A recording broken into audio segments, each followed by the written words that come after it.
Ladies and gentlemen, let's get ready to crumble! I'm Joshua Kemble, and welcome to Joshua Kemble's Livestream. I've been a freelance illustrator and graphic designer for over 20 years. I was an art director for 9 years. And when I'm not art directing and working on illustrations and graphic designs, I'm working on comic books and graphic novels, and that's usually what I do during my streams. And while conversations can go all over the place on this stream, from spicy and entertaining to goofy and silly, one thing stays consistent throughout every stream. I'll always be working on art. So pull up a chair, get your art supplies out, and get ready for an entertaining show that'll keep you company while you work on your own personal art projects. This is Joshua Kemble's Art Stream.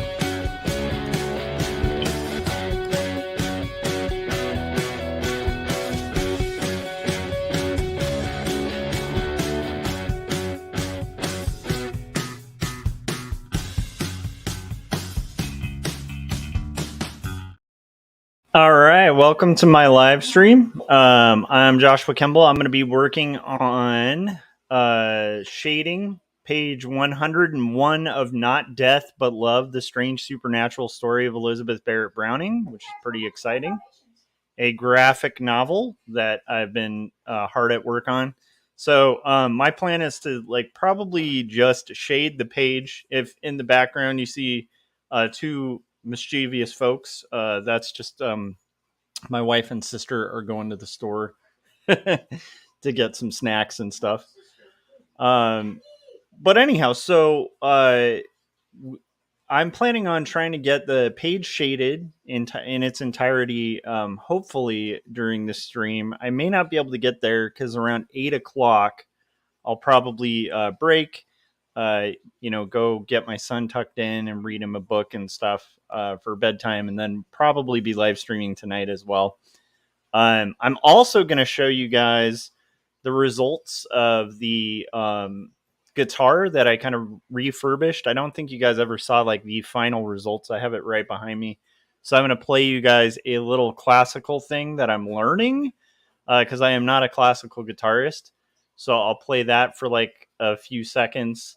It's not a whole song. It's literally, I think, 6 stanzas or something that I'm learning. And it's interesting. It uses a different type of finger picking than what I'm used to doing. I'm more of a flat pick kind of guitarist.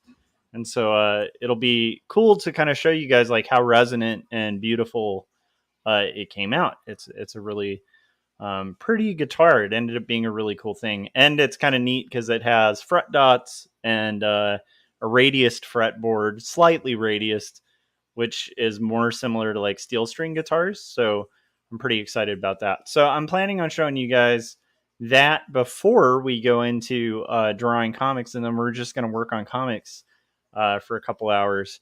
So let's see if we can get that going. Okay, so let me grab my guitar from behind me and play that little riff and probably botch it because, again, this is something I started learning maybe yesterday.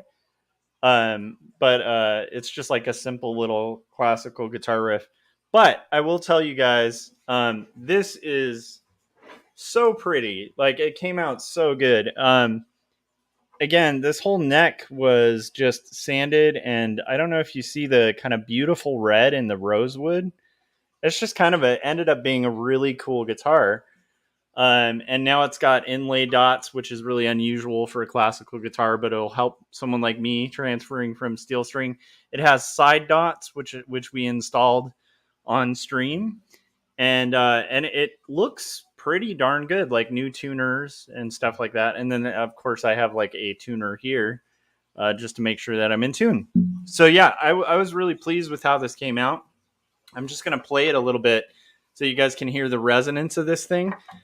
Just so you know, this is a refurbed, pretty much reworked, refretted Guitarist de Calidad Jom classical guitar from the 1960s.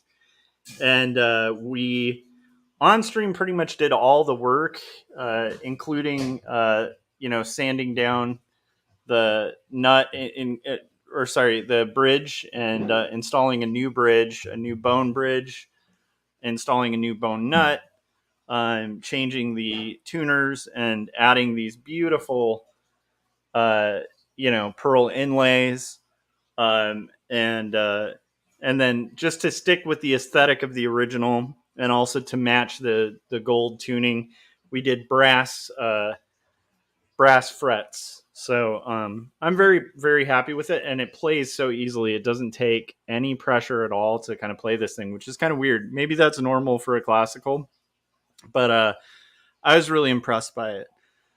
So let me see if I can set this up so that I can better do this without this cord getting in the way. Okay, let's play the little ditty that I've been learning. So hopefully you can hear it okay.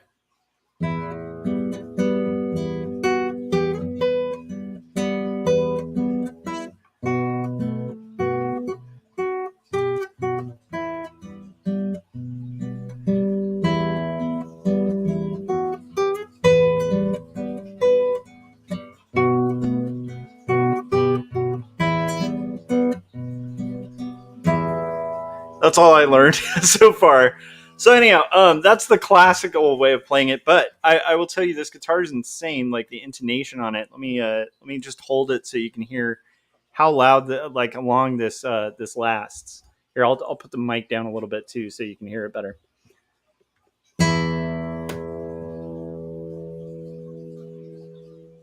It just like keeps going.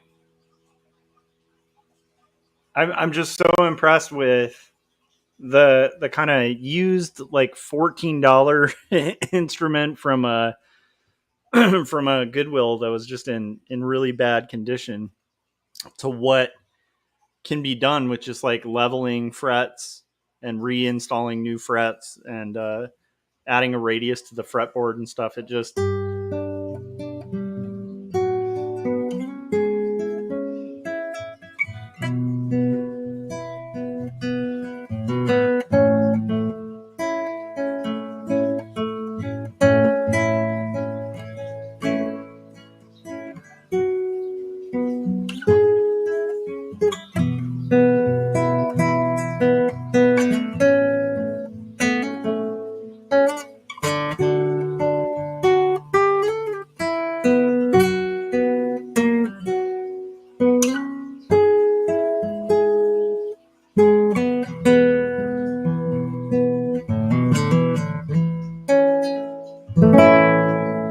So anyhow, that was just a sound sample, just so you guys, like those of you who are following my little guitar project, can see how it came out.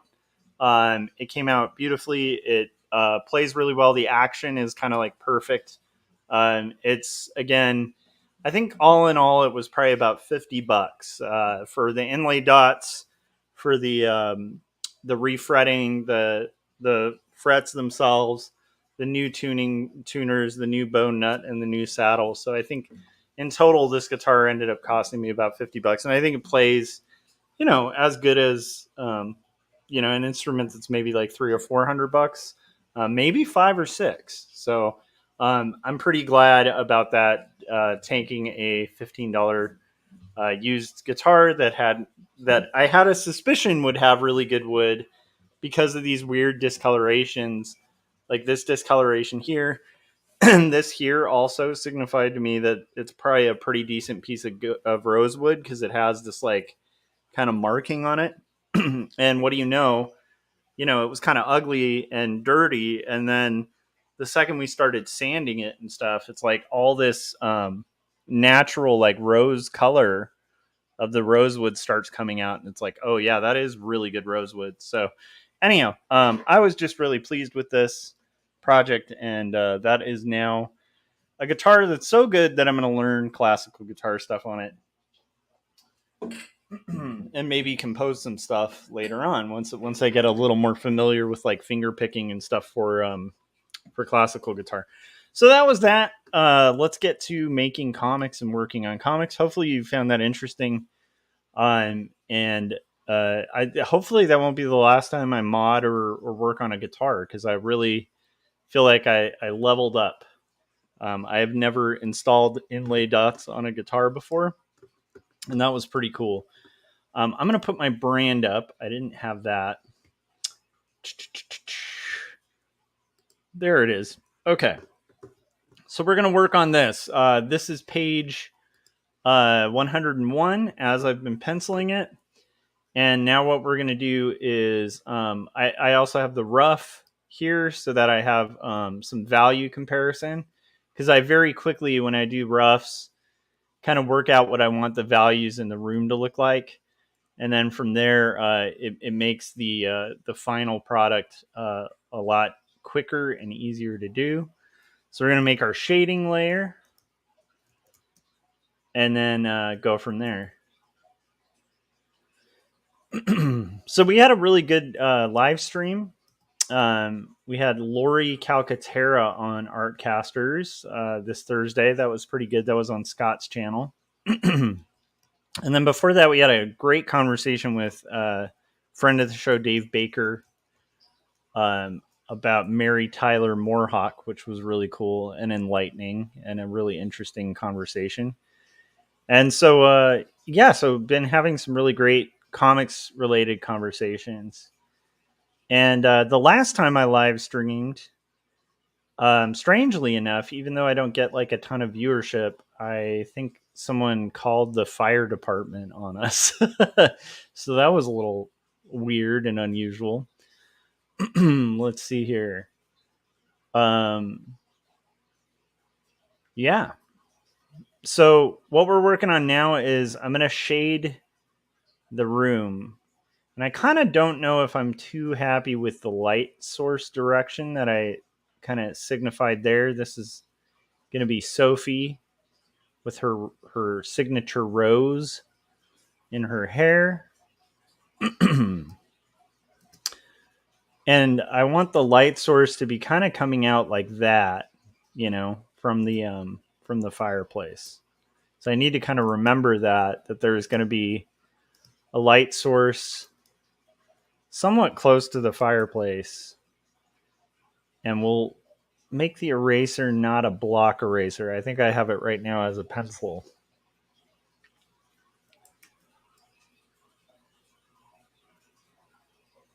Excuse me. I get like madly bad allergies around this time of year, and it was raining today.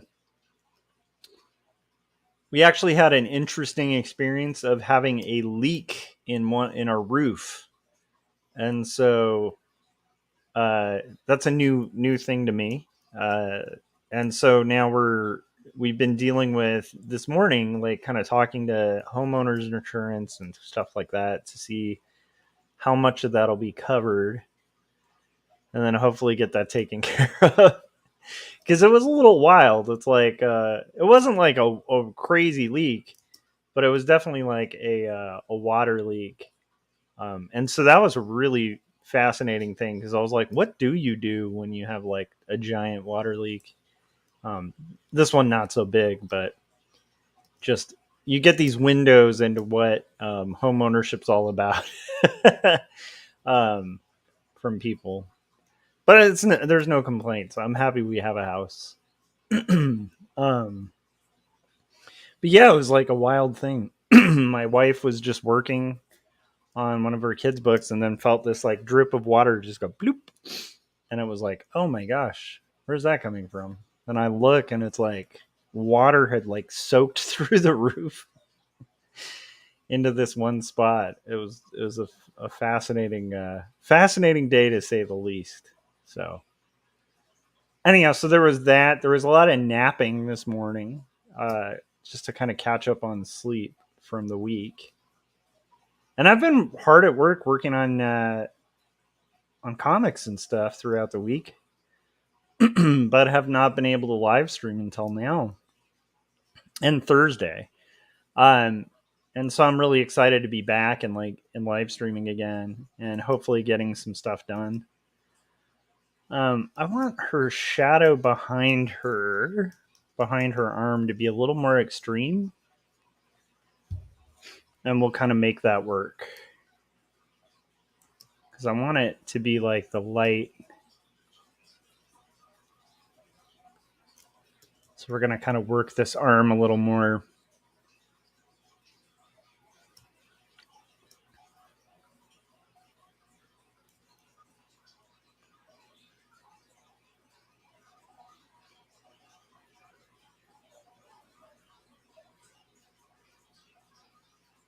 And then I think that we'll have this middle part be a little more shaded as well.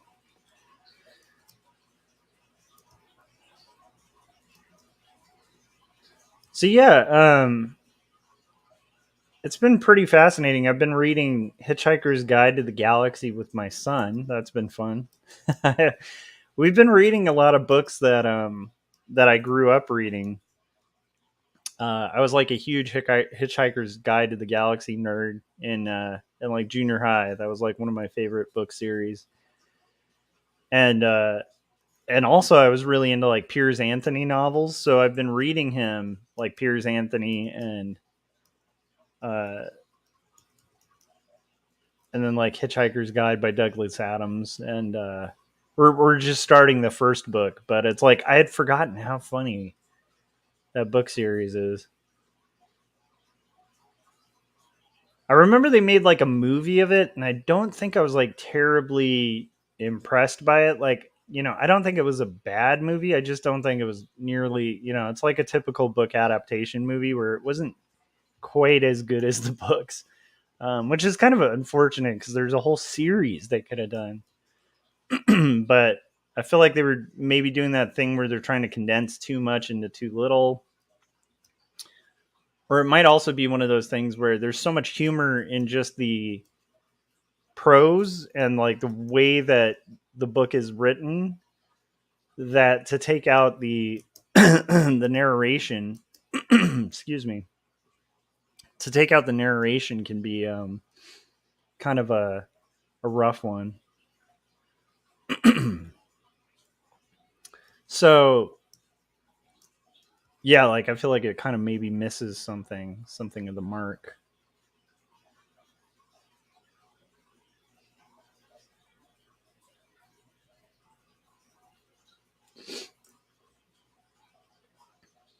And then I've also been doing a lot of freelance for a client who does books on like hacking and like computer programming and stuff. And so I'm going to be doing possibly another X-ray design, which is kind of cool. I haven't done an X-ray drawing in a long time. Since like the pop-up checkup thing went viral online. And it should be fun to try it again. From what I recall, I think that process of making that shirt design took like 30 minutes. Jake is joining and said, "Good tidings. How's it going, Jake? How you been?"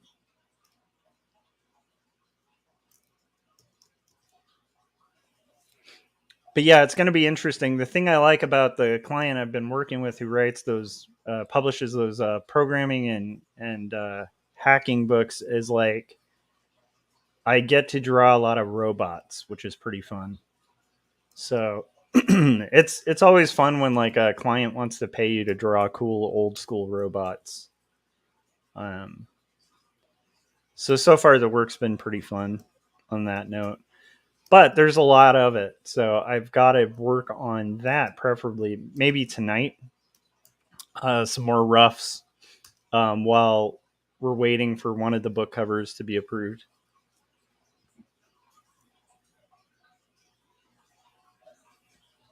Okay, so I'm kind of liking this for setting like a trajectory of the lighting. Generally, I'll kind of try to shade characters first when I'm working this weird style.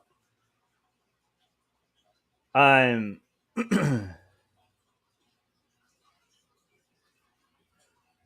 Jake said he's not doing the best. Currently reading these days from a reading. I'm guessing maybe that's a misspelling or something. Reading these days from a turbulent job. Maybe reeling. I resigned from. Yeah, I can relate to that. I feel like right now it's funny. Most of what I've been doing, and I've talked about this a little bit on stream. Once I resigned from art directing. Oh, Jake said, "No, I'm reading." Oh, okay, you're reading. Got it. Um, uh, it's once I resigned myself, like I've thought like, oh, I'll just do substitute teaching for a little bit, and then kind of find a different thing, you know. And then I started realizing like I really like not having a crazy long commute, and I actually started liking substitute teaching. It's not a bad job, and I like the kids. Like I think it's nice to be able to like hopefully help these kids like have a better time in high school. Um, so anyhow, that made me think like maybe I'll start looking into potentially like teaching high school, because I've taught college art classes and stuff like that. But I like the idea. Like to me, it's amazing how much your mental health improves when you're in a job that you don't absolutely dislike. Which I kind of feel like in retrospect, I don't think I really liked um, where I was art directing too much. After a couple years there, it was just a little much. So anyhow, Jake, point being, I can understand what it's like to be kind of recovering from a weird place that you didn't want to work at. So we've got our I feel like his hair is just way too dark in tone. And I want to establish like maybe some lighting from behind.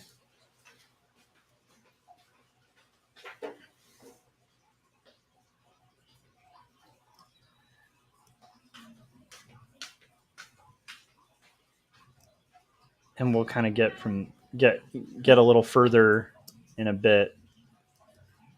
Not too intensely digging that. He feels like too dark now.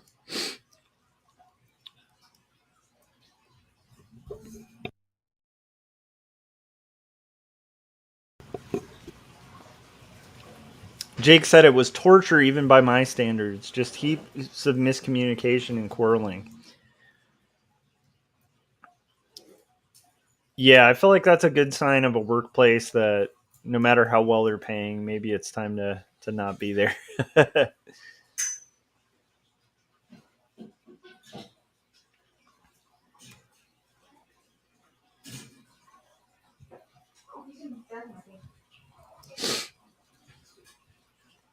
think I need to have a little bit more of a light source here. This is an interesting book in the sense that, I mean, now I'm 101 pages into it, but it's probably the first time I've done a full graphic novel in this weird style, you know? Jake was saying how far along am I? I'd say like right now I'm probably at like the halfway point. Um, yeah.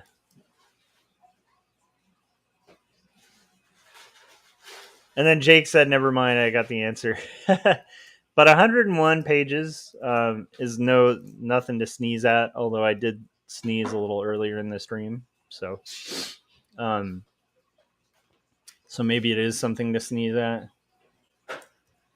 But yeah, my hope is to get through.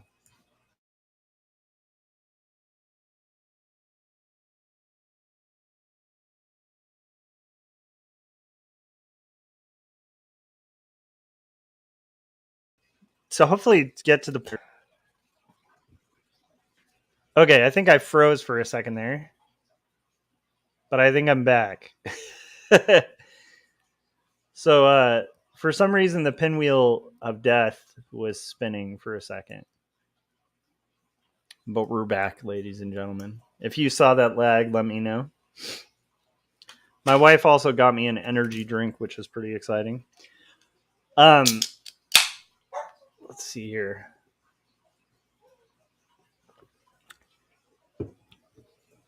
I will say one thing that's been really good since kind of the change of career.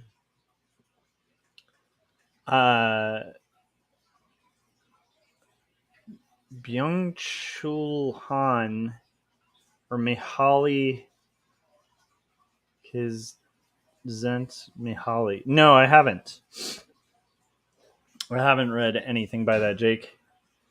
And Jake was saying it lagged a little. I haven't. What does he write on? I will say, like, one thing that's really nice since the change in career, I've been really good with exercising again. And that's been pretty nice because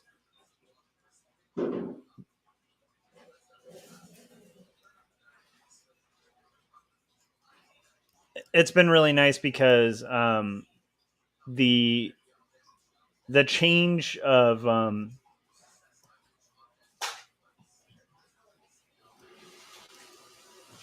sorry, give me 2 seconds. My brain is getting distracted. Oh, it's interesting because like the change of dynamic with the workplace like allowed me to have a really good like habit building again. And so I've been exercising and taking a little more focus on that. And then where I work, somebody had told me about using pre-workout, which has been like a game changer for me. Because usually, you know, I work out like at night and I won't have the energy and stuff to kind of work out. And then it basically like just allows me to have that energy. So that's been really cool.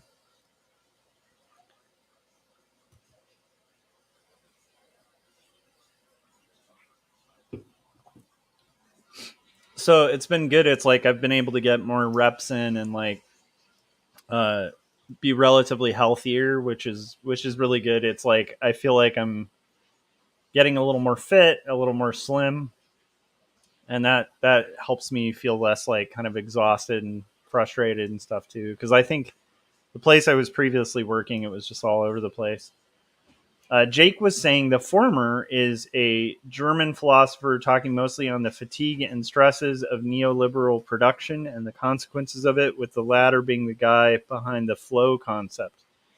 Interesting. You got to get into that. What is the flow concept? Um,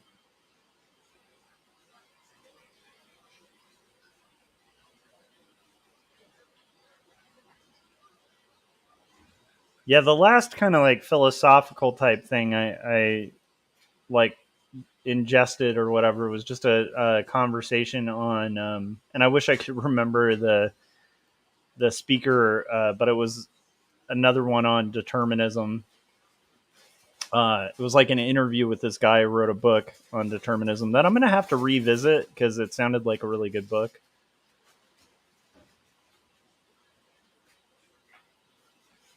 But it was making another very compelling case for determinism, which I find really disturbing.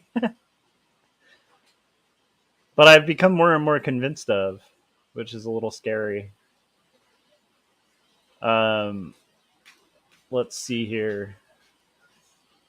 So we have our coat now being kind of shaded. I think that got a little too dark. We'll probably lighten it up a little bit. Did you tell them about our ceiling? Yeah, I did mention the leak in the ceiling. Jake was saying the former is a German philosopher. Oh wait, we already talked about that. And then he said, Csikszentmihalyi's stuff I've read now is mostly on creativity, but he's best known for flow state. Oh, okay, like the concept of getting into the flow state. I can kind of understand that. It's funny the just the term flow and that kind of concept. I think is relatively new to some people, but I feel like to musicians, the idea of flow state has been like around forever. You know, because because like you can see it too, where what do they call it? Like being locked in, you know. Um, there's a couple terms for it, even with like bands or orchestras or whatever, where it's like everybody's kind of vibing, and you can tell when a group of musicians is like really in it, or if they're really out of it and just being like too technical.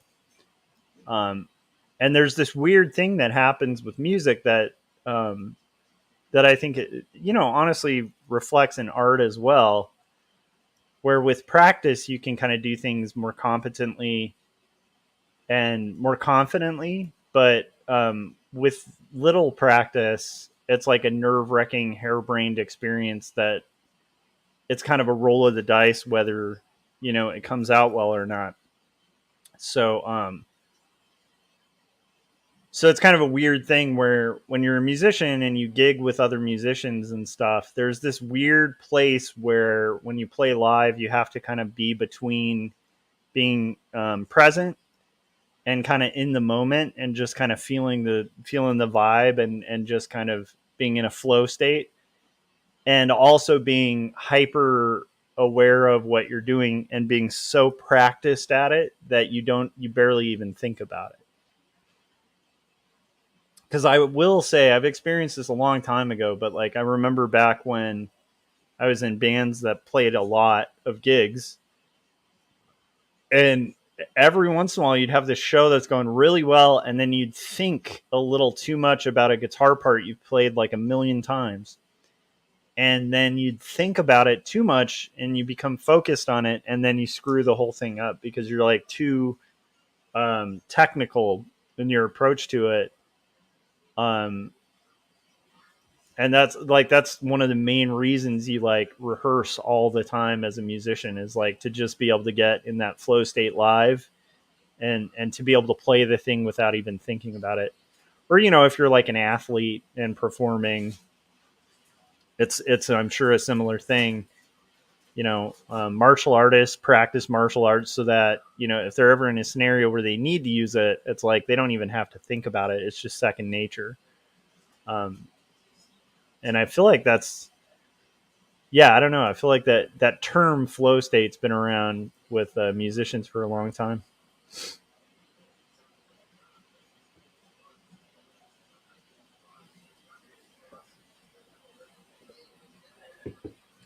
Jake was saying it wasn't articulated properly and had a lot of terms attached to it until he penned the phenomenon way back. Okay, that can make sense. I'm gonna have to check that out. That sounds really interesting.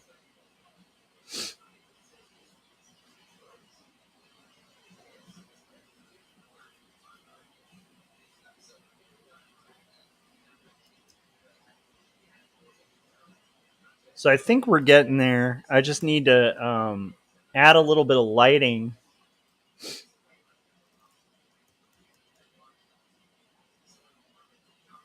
I want the lighting to be a little heavier in these spots.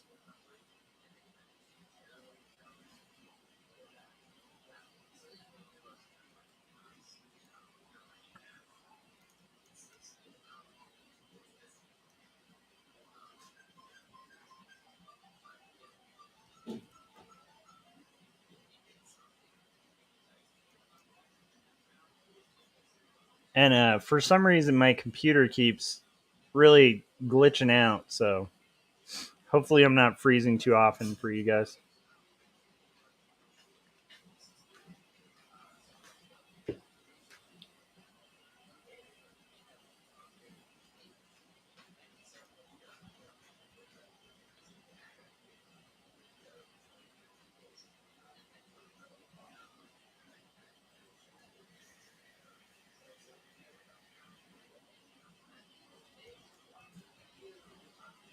All right, so I'm trying to kind of make this a little more of a clear light source kind of coming from there.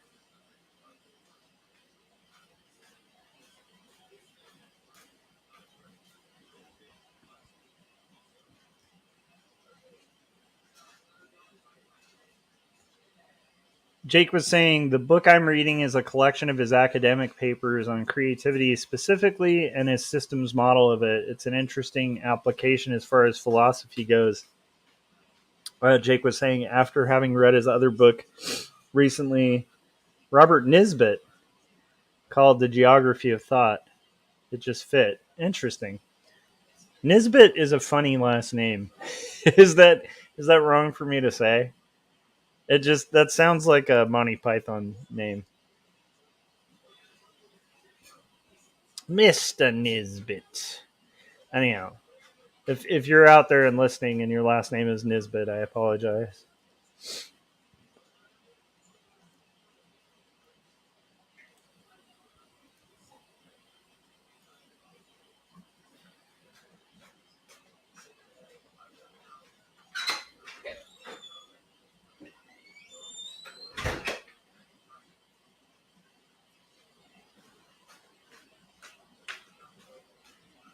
Jake was saying it's surely easier to spell.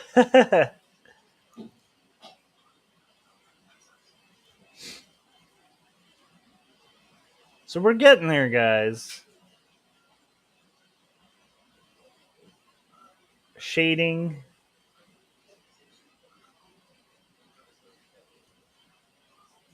This section.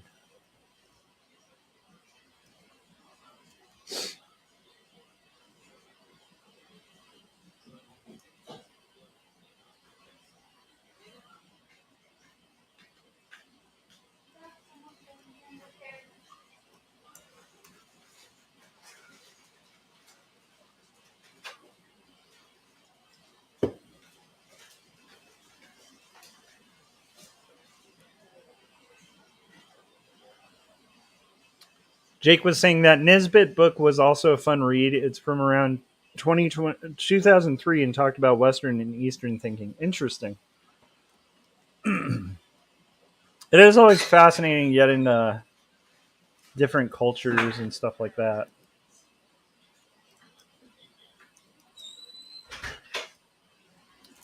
And their different modes of thinking and stuff.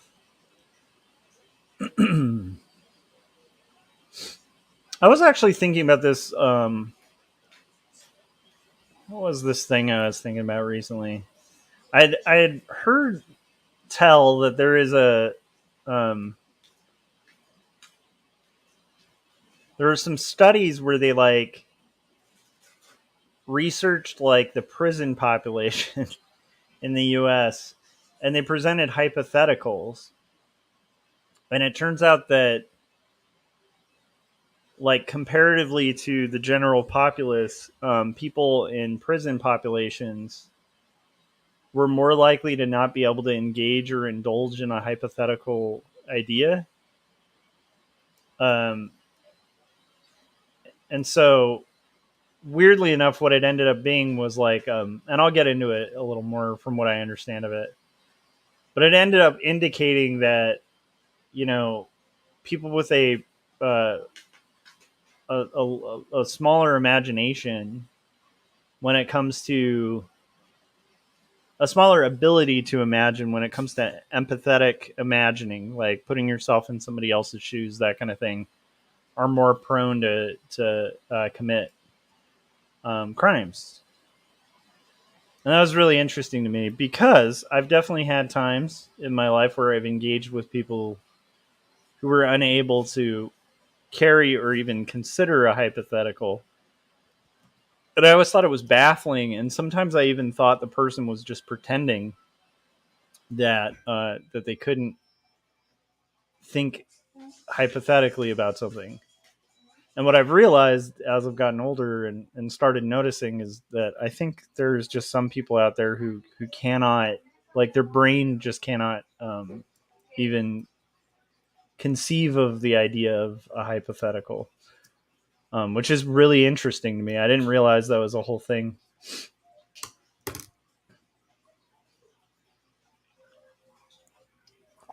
So anyhow, so what it came down to was it's like the question was literally like from what I recall, it was like a basic question, like, what did you have for breakfast? And then the person would say what they had for breakfast, and they'd be like, well, imagine that instead, let's just pretend instead you had like waffles for breakfast.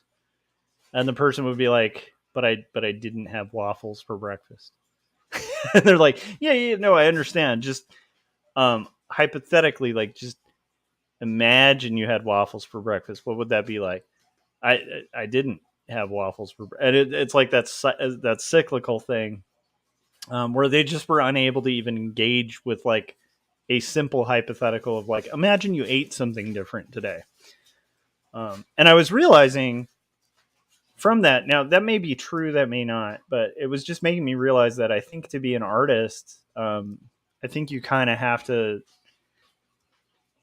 I think artists are interesting because I don't meet a lot of artists that are like that. That like, if you said, imagine that you had, waffles for breakfast or something to an artist, I don't think most artists would be like, but I didn't. I think they'd be able to be like, yeah, I can imagine that. Okay, what do they taste like? And they could actually describe, like, well, they're probably like, how were they prepared? Like, they could probably start getting into it, the imagination of it, involved in it. And I was realizing like that's kind of a necessary thing in art, to be able to kind of uh, imagine something that is different from your own thing. And so I think like part of the problem is, in the last, 20 or whatever years, pretty much almost everyone I'm friends with is an artist of some kind.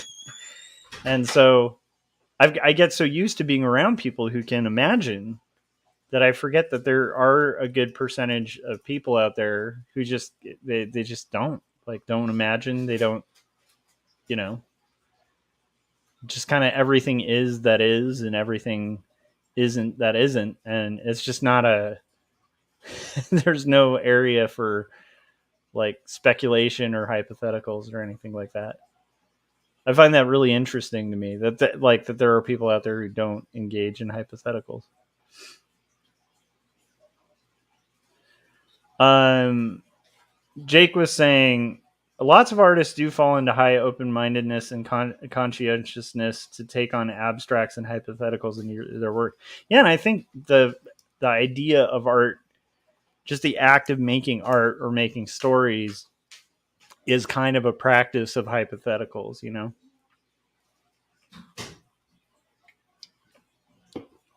Even if it's a true story, you still have to kind of like envision, like, okay, the person who's gonna read this, what are they gonna feel? Are they able to read the page that I'm working on? um, how can I make somebody really, like, let's say you're directing a movie and you got a big action scene. You're like, how do I make somebody really tense at this point, of the story? What could I do visually to kind of make that happen? And you almost have to envision yourself as like the person sitting in the theater.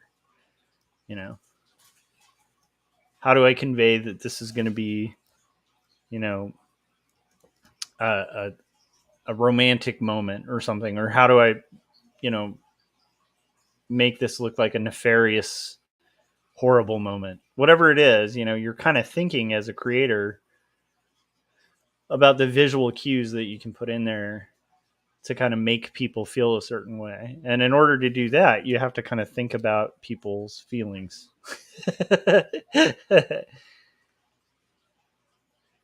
Let me know in the chats if I'm like chopping out a bunch.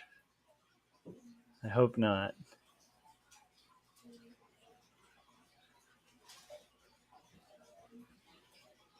So I'm going to end up color holding these flames.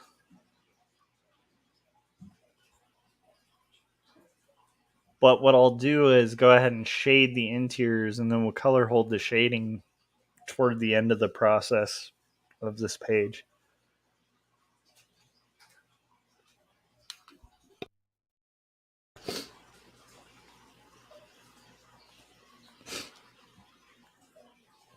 Jake was saying, I think work would be a lot duller if I didn't ask a million subconscious and conscious questions. Yeah.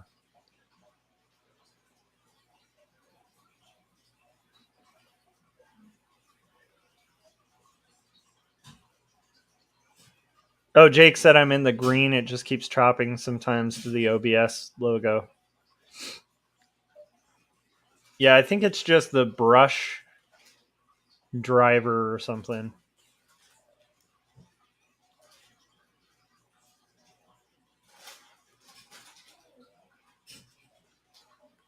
And once we hit the hour mark on the stream, I'll probably play a trailer.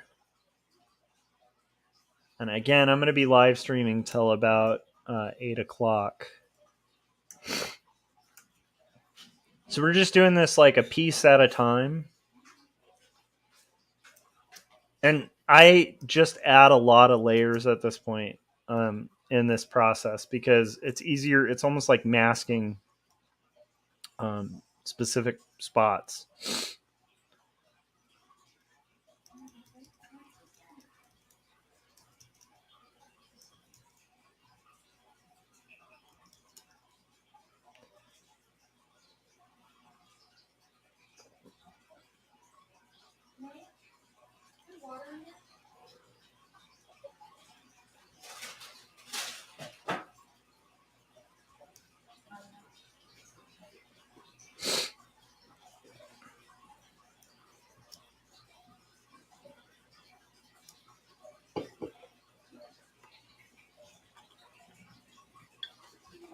I don't know if you guys can hear the glory of the fish tanks. I'm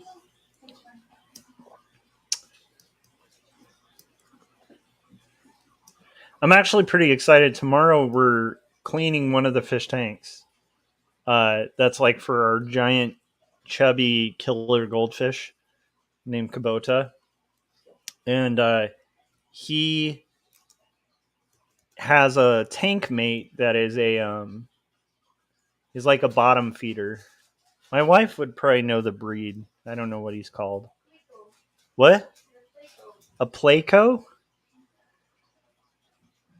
Apparently they're a Placo. So anyhow, he likes to like hide under things because he's like a bottom feeder algae eater type fish. And so he likes to hide and like kind of hang out in like crevices and stuff like that. And um, that's probably why he gets along okay with Kubota because I don't think Kubota can quite see him half the time because he's very camouflage fish. Because Kubota, like with most fish, will just instantly try to kill them. But he's pretty cool with the I don't know, he doesn't bug the algae eaters as often. So but we got a special thing. It's like an underground hideout for a fish, which I'm really excited about putting in there. That will only fit our kind of like catfish type fish. That it's like a bottom feeder, and that way it gives them a spot to hide in. But the cool thing is, it's like a little underground secret compartment kind of thing, but we'll be able to see it. So like Kubota won't be able to see it, but we as the observers of the fish tank will be able to see it, like a little underground lair. And I'm really excited about putting that in the tank.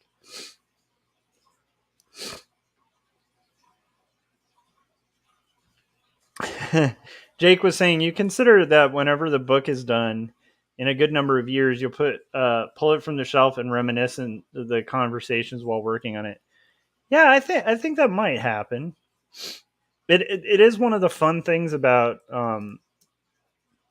doing these streams is I feel like it does give almost like a making of the actual project, and so I do think it'll be interesting. A lot of people when they work on projects kind of hate the whole process and then afterwards end up saying they miss the time working on it, on big projects, kind of reinforcing the cliche of it's not the destination, it's the journey kind of thing. And I can kind of understand that.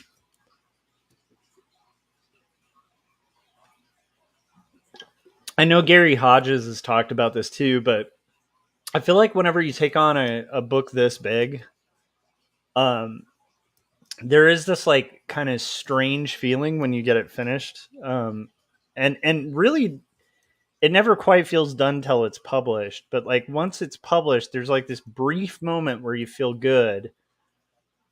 And then there's also like almost like a sorrow after you finish a crazy long project. And I think some of it's just because you've lived with this thing for so long. It's almost like I guess on an optimistic viewpoint, it would be like, you know, it's a good experience to create something. So when you get to the point where you're like, well, I don't know what to do next, or where things are unpredictable again, it can be a little unsettling. And I guess on a darker note, it could just be Stockholm syndrome because you've been captive to this one project for like a long time that you actually kind of fell in love with it. like, you know, um, I feel like it could be one or the other.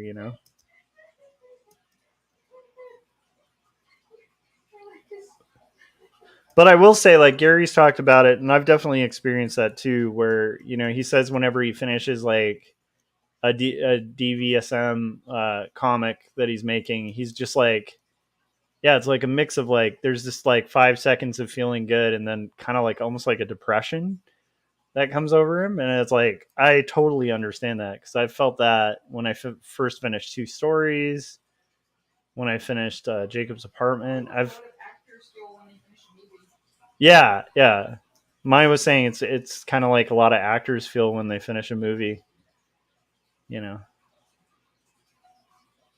Like, can you imagine being on Lord of the Rings and then it's over and you're like, wow, I just spent like.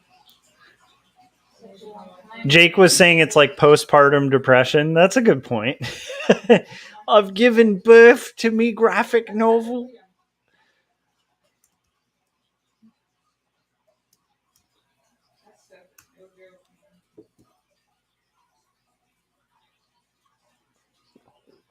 But yeah, I think there is this like weird, yeah, I don't know. I'd imagine probably people who run marathons probably get that, where once they've completed it, they're like, yeah. And then there's a moment of like, almost like weird sorrow. I don't know.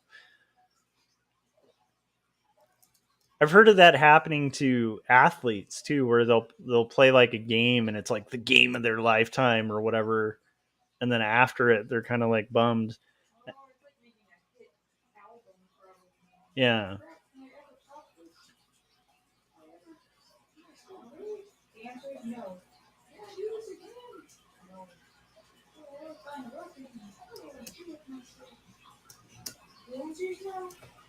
So we're getting there, guys. We're gonna finish this panel. It's slowly getting there. It's slowly getting shaded. I don't know if you guys are watching. How do you feel when you guys finish a project that's huge?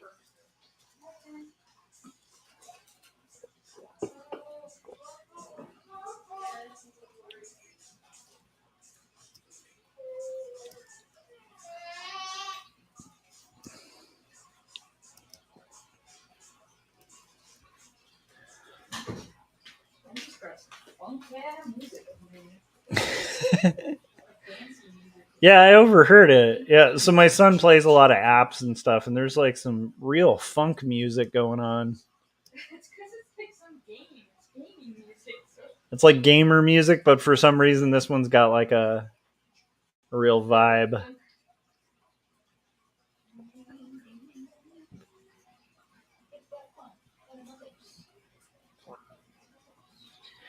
Jake said a long afterglow paired with the itch to get on with the next thing. Yeah.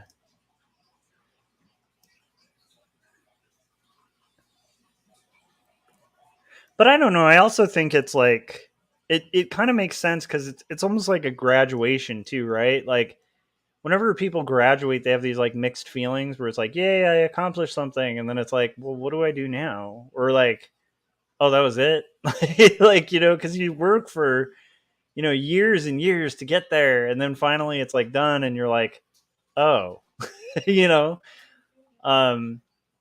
Yeah, so I think there's a lot of that with books, because the whole time you're working on a book, you gotta like kind of keep in mind the finish line. Like, you don't always have to think about it, but you're like, that's kind of what's driving you forward, is like, and then I'll get done and it's gonna be awesome. So to actually get there finally and be like, oh yeah.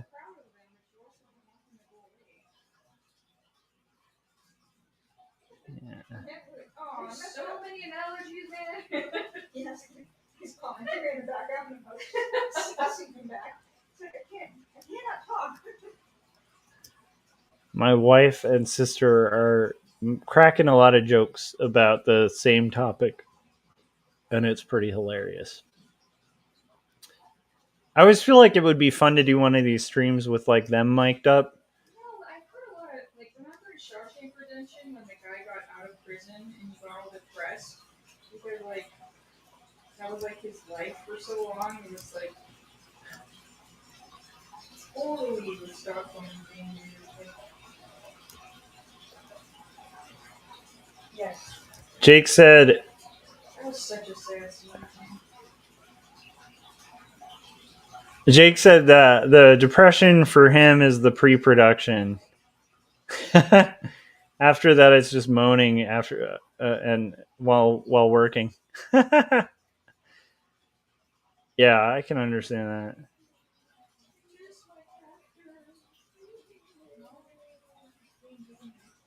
I feel like post-production sucks. Post-production's awful. Like, to me, all the pre-prod stuff is fun, kind of.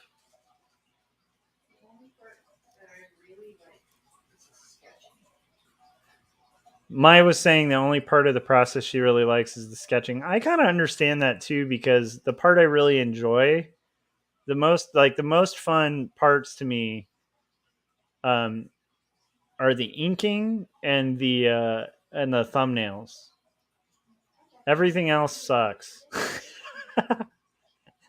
But the inking and the thumbnails, like, those are the two funnest parts.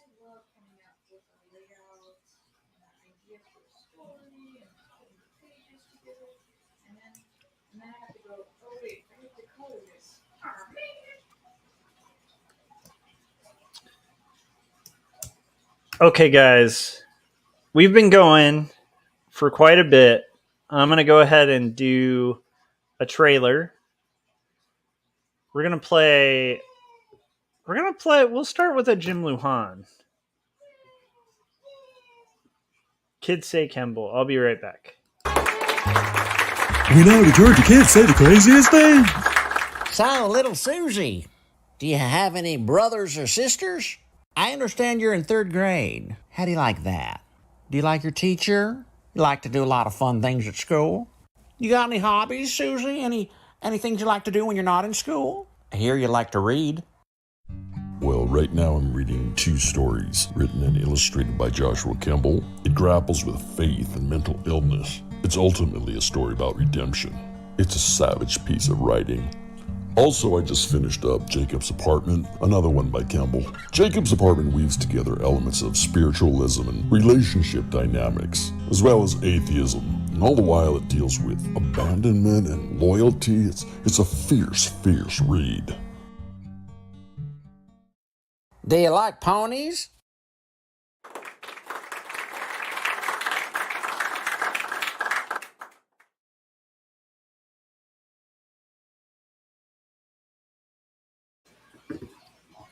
So my son can be kind of absent-minded. He gets it from me, probably. My wife's like, probably. And some of it's like autism too, which is, makes sense because you get kind of like focused on something and zone out. And my again was like some of it, but it's funny because I recognize a lot of it in myself too, where he'll be like doing something and then he'll just forget the thing he was doing next and just kind of sit there just doing the same thing. Like, and I'll just like envision myself as a kid doing the same exact thing, where I'd like space out and like, yeah. Yeah.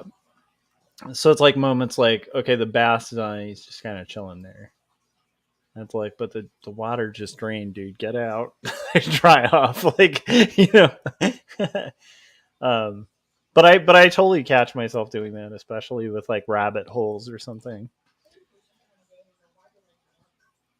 Something I've realized about my mind too, that's been really fascinating is if something's intriguing or interesting to me, it's really hard. It's really hard for me to hear something that's slightly interesting and not like go full bore into it. Um, like if somebody just says like a random comment or something that's just meant as like a one off, but it's really fascinating to me, I suddenly want to spend 5 hours dissecting that thing. So it's like I almost have to be cautious about the things I get interested in because I'll just deep dive myself into a grave, you know. Yeah. I am gonna continue the thing. I was showing guitars on my stream the sequentially, and I think I left off at my Telecaster, and I'm gonna continue that on the next stream to kind of continue walking through.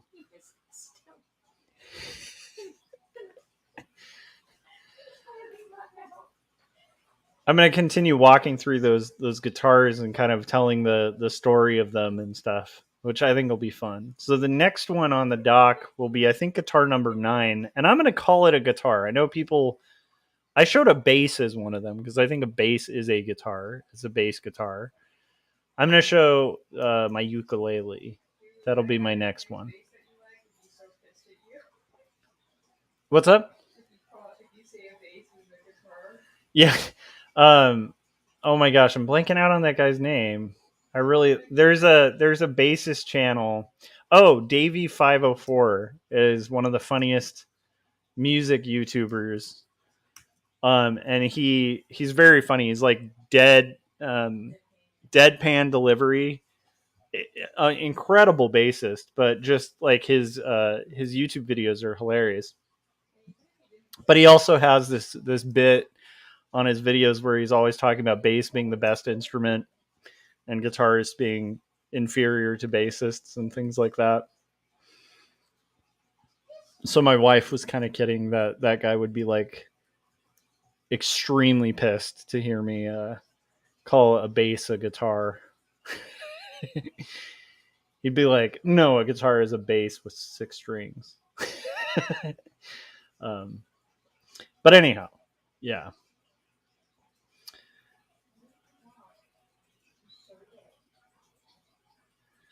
Jake said that unpacking or hyper focus is a dangerous trap to waltz into. 4 hours later, you've probably baked an essay outline and there's mental post-it notes to scope creep the hell out of it. 100%. 100%. And I'm lucky my wife kind of knows how I am because I will, like, again, she'll say just like an offhanded thing and then I'll talk about it for like 5 hours. And she's like, I was just saying like one thing. This wasn't meant to be like a huge dissertation on a topic. It's just like a one-off comment,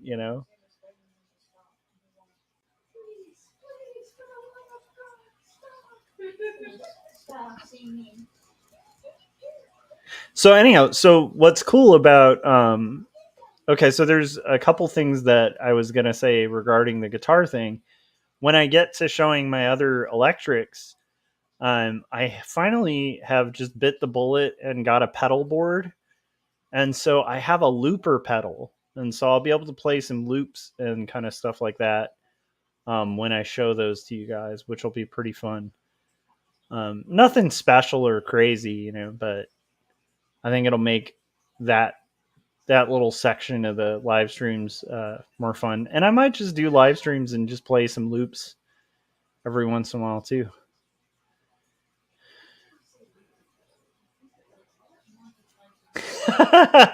Jake is saying, babe, wait, I haven't gotten to the methodology. Yeah, it's kind of like that. Jim was saying, Josh, new album drop tonight. Livingstone American Fist. Are you serious, Jim? Is that actually coming out tonight? Because I will listen the heck out of that thing.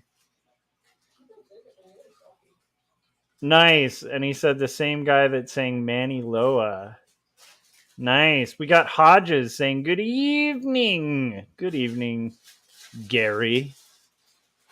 The one thing I wish I could control on this live stream, if I were better at like kind of producing, is to be able to have it like pan in on my face when I say something like that, where it's like good evening, Gary, and then I just look and it kind of goes.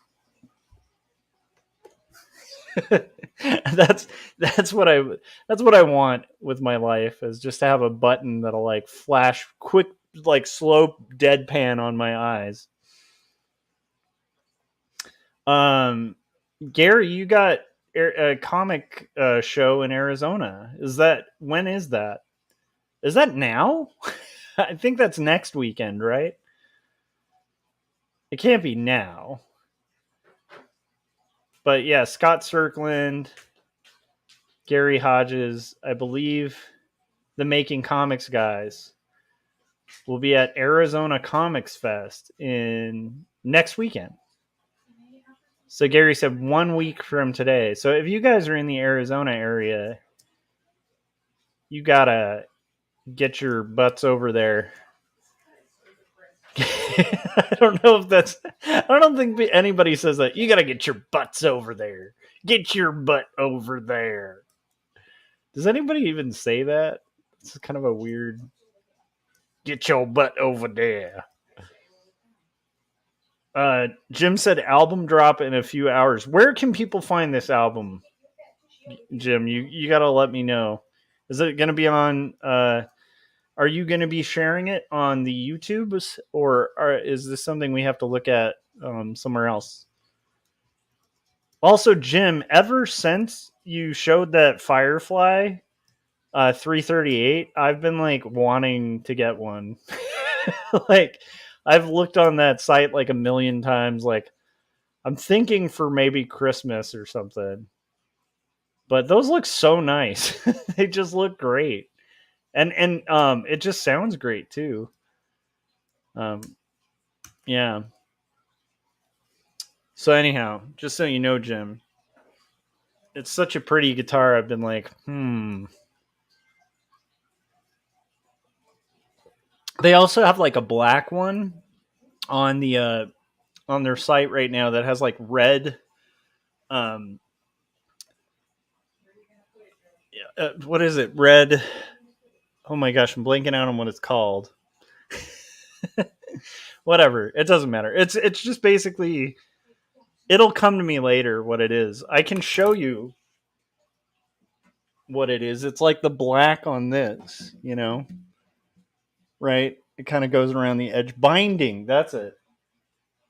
My brain. Red binding.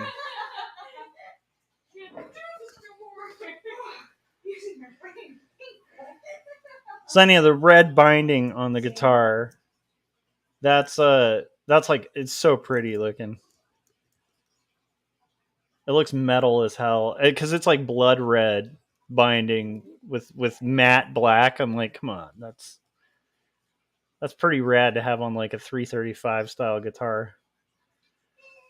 Jake was saying, those thirsty guys that claw their way through the desert on the ground? That movement would be the glutes dragging itself across the Mojave to get to the Comics Fest. Yeah. Yeah. I also like that. That's a funny way to say get your butt over there. The glutes. That's very funny.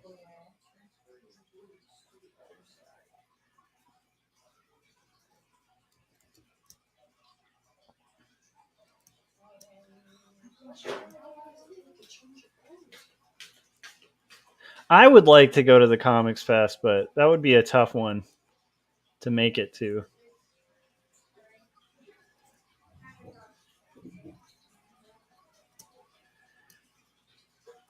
I'm thinking next year. Last year I was thinking next year, but I'm definitely thinking next year. And ironically, that'll be when they up the table costs, and I'll be like, never mind.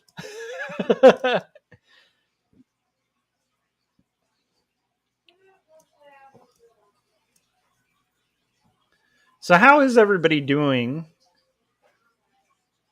out there? What are you guys working on? I kind of want to see this Livingstone American Fist, not American First.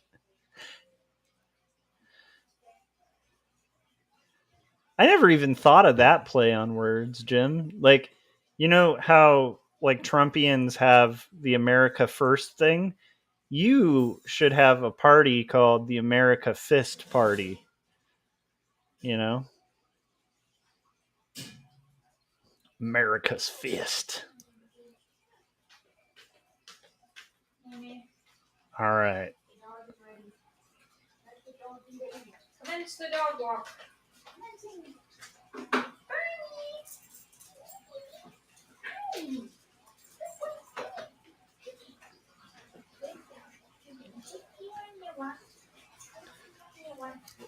They're going to take the pup on a walk.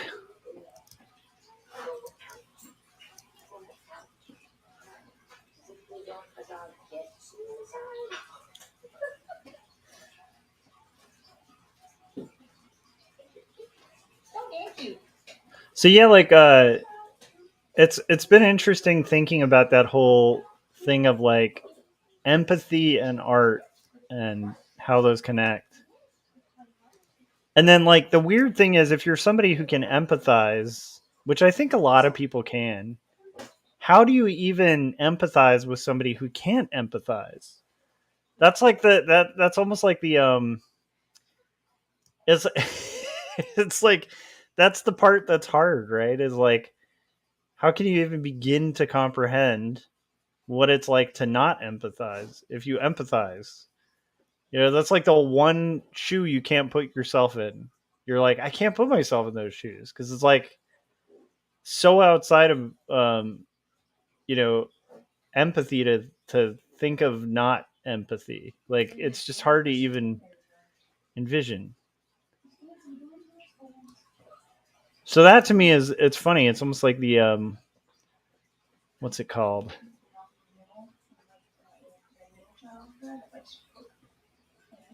It's like the bizarro Superman of empathy is the non-empathetic because you just can't. It's like the polar opposite. It's impossible to put yourself in those shoes.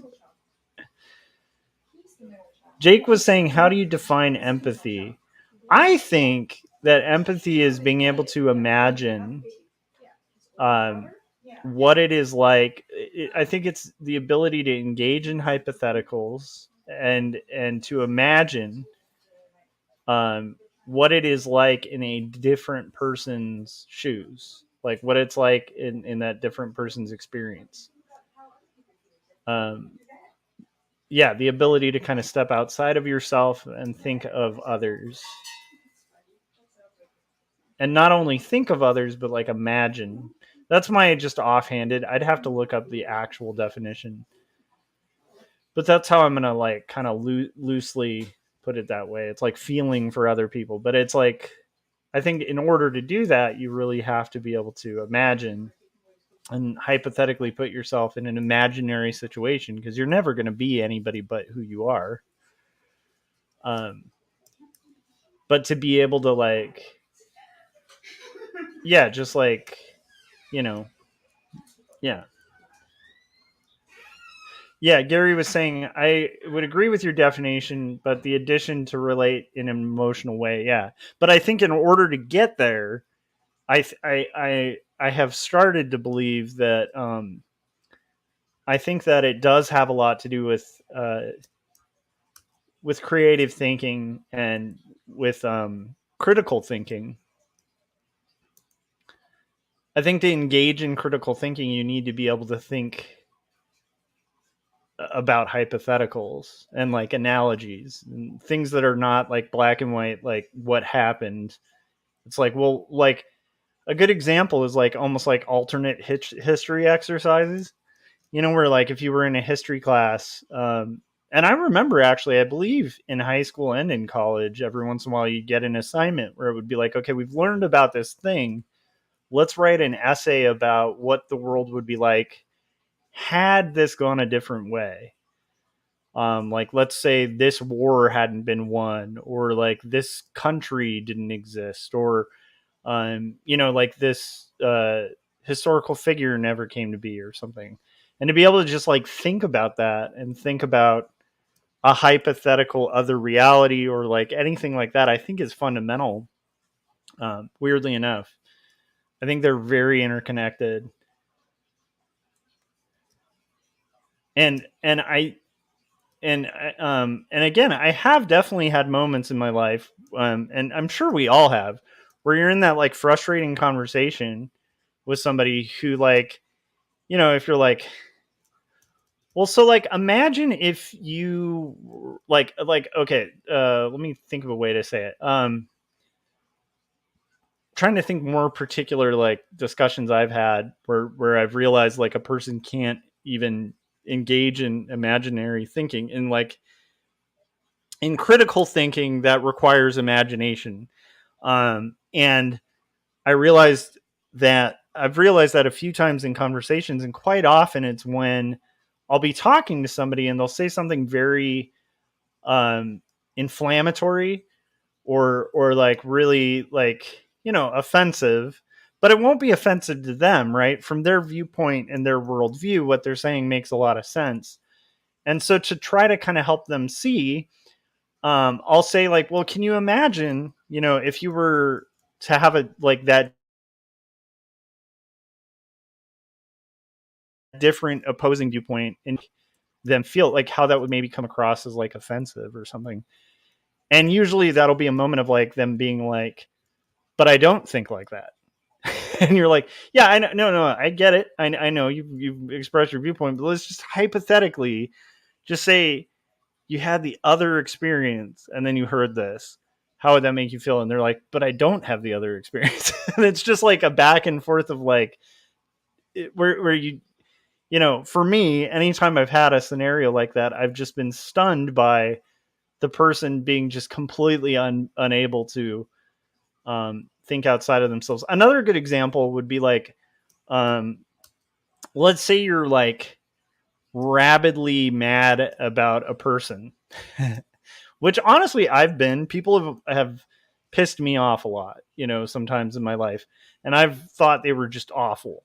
But if I'm feeling that way about someone and someone stops me and goes, hey, but like, what's a good thing you can say about that person? I can like stop and go, well, like I have the ability to like stop, step out of it, objectively think, well, what are some good things about this? And like kind of answer that generally. People who don't engage in that usually can't even answer that kind of thing, where, if they're really fired up about something, or they have an opinion, like just to like step back and hypothetically think about even one possible other opinion is like an impossibility. And that's, I don't know if that makes sense, but I may not be making a lot of sense. Jake was saying, I think empathy stems from pulling a catalog of past experiences while forming new and similar abstract that attaches to it. That's a good point. But yeah, it's abstract thinking. It's not rote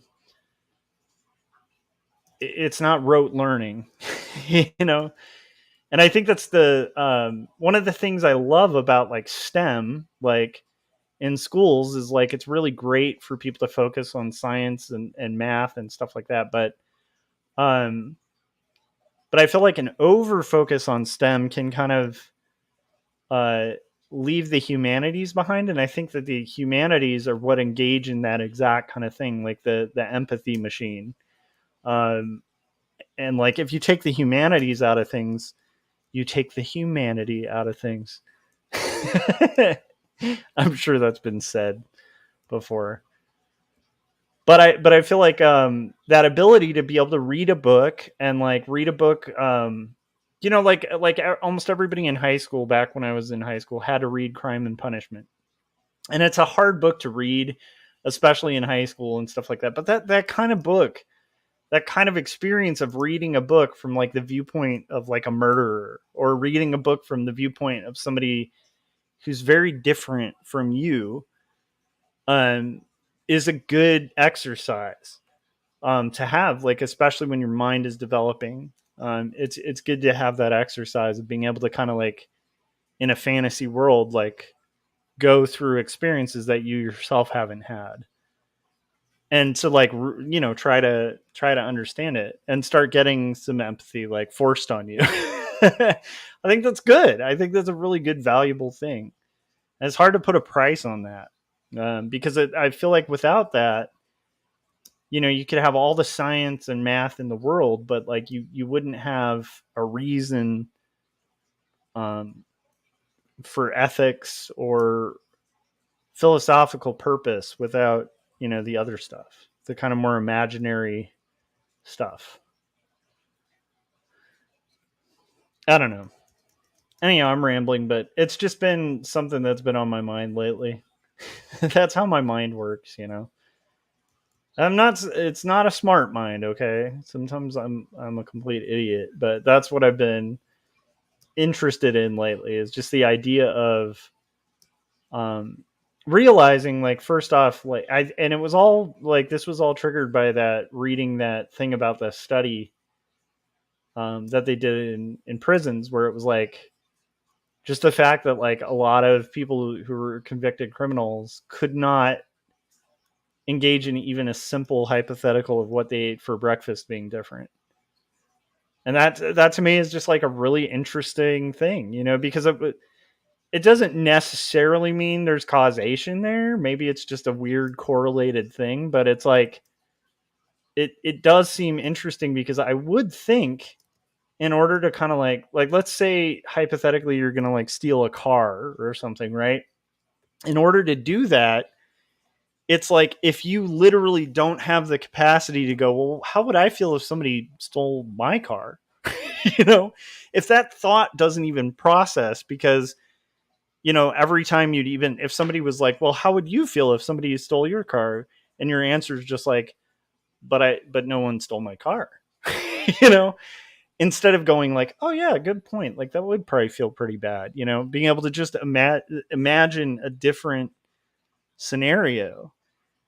If you don't have that, I could see people committing a lot of crime with, because like, if you can't at all engage in empathy or imaginary thinking, and it's just literally like whatever is, then, why wouldn't you steal? You have no reason to think that it's wrong to steal, because like you don't think about it. You're like, well, how would it feel to have stuff stolen from, but something wasn't stolen from me?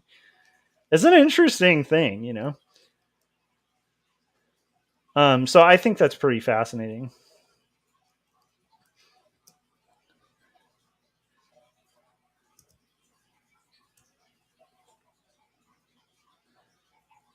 So basically, I'm just saying, like, artists are never going to be criminals. No, I'm just kidding around. I'm sure there's a lot of criminal artists.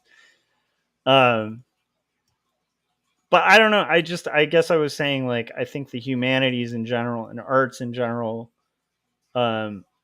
encourage that kind of imaginary thinking that can lead people to make more ethical decisions.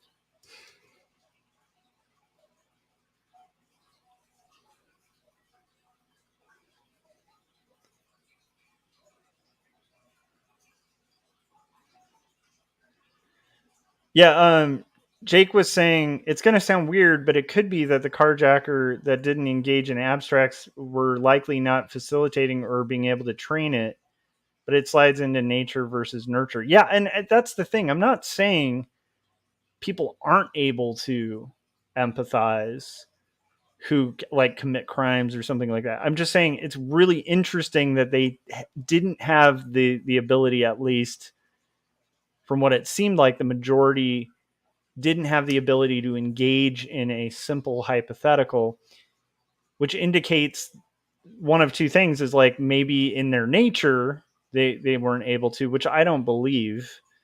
I think most human beings can do that, or it's just that they never were trained, at those formative years where you start doing things like reading, creative writing, and engaging in, learning about history and like the humanities again, or like just having a philosophy class where your assumptions are challenged.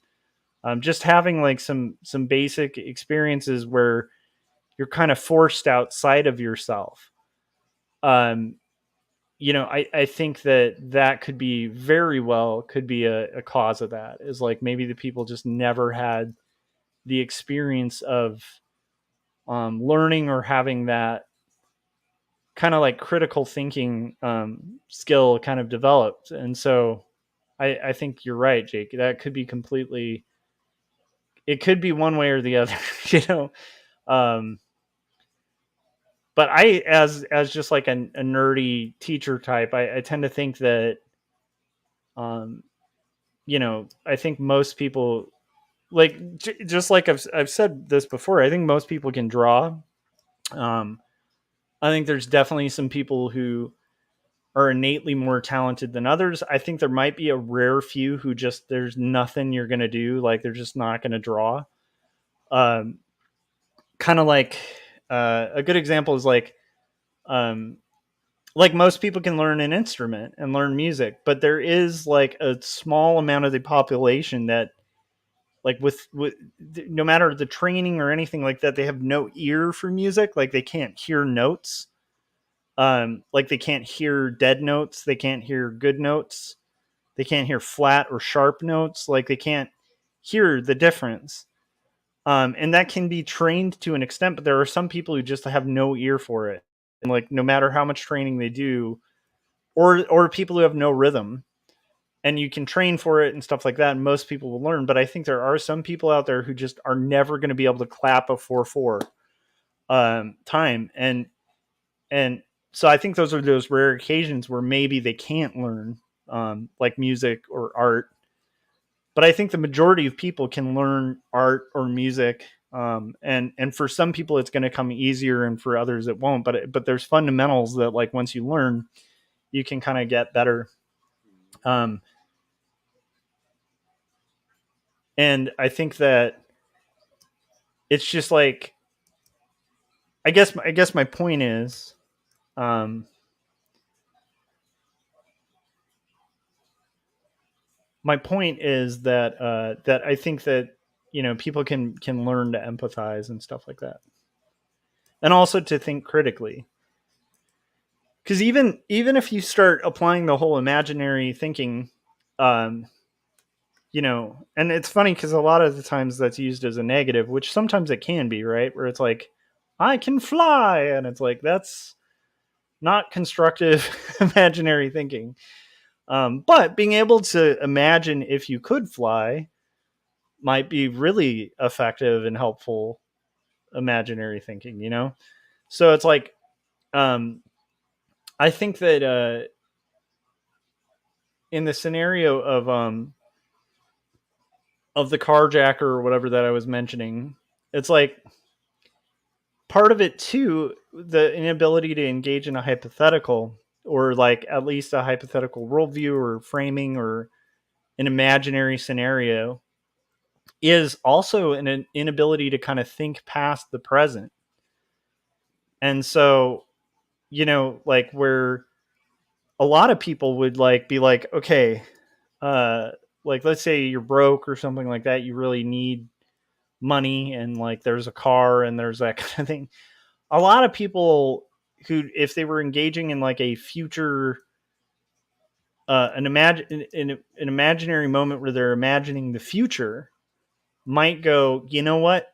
Short term, that might solve my problem. Long term, that could create more problems than it's worth. Right? Because they'd be like, well, I mean, what's the risk? What's the reward? And they might do the math on that and be like, yeah, that's a dumb idea. I don't think I'll do that.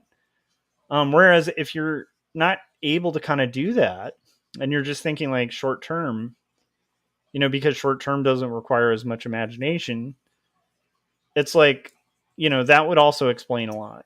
And again, I think that all ties back to like a kind of lack of imagination.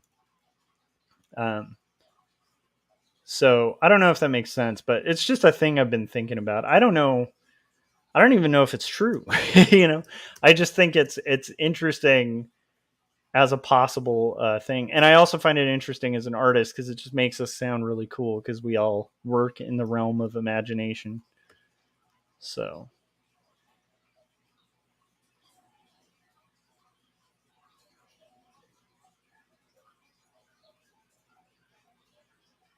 Jake said, I've been toying with the idea that there could be maladaptive extroversion and maladaptive introversion, but it's not something I'd like to make a TED talk about in the chat. That sounds really interesting, though. I don't mind a TED talk in the chats, Jake. You can throw in a TED talk. We're just hanging out doing art here.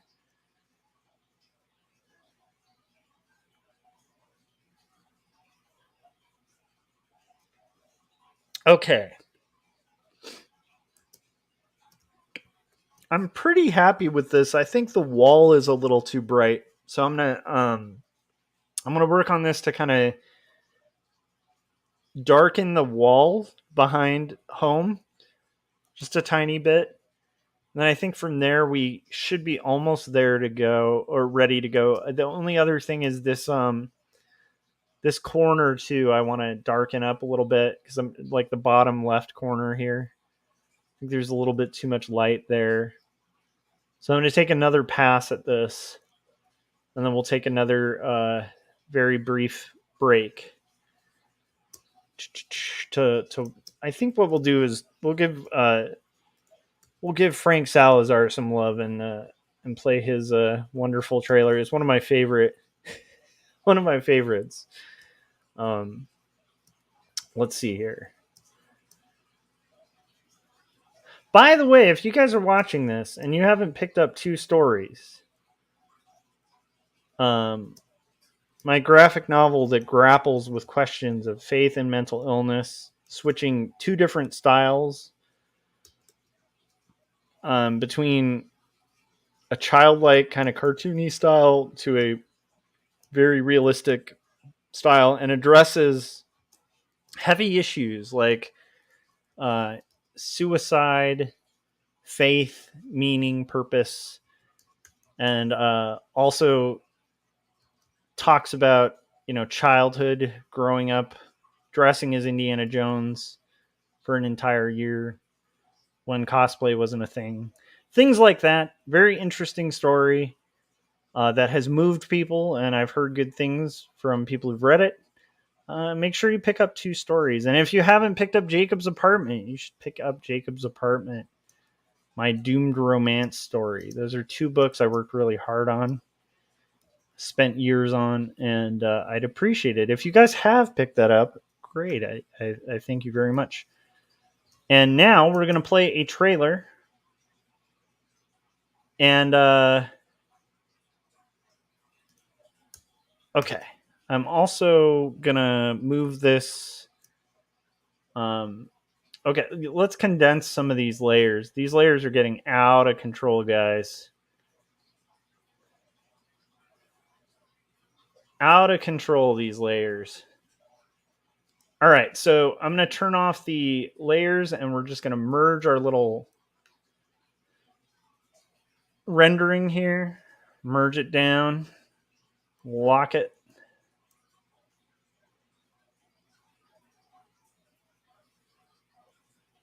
And then save, and we're going to play a trailer by Frank Salazar. And I almost wanted to call Frank Franklin Salazar.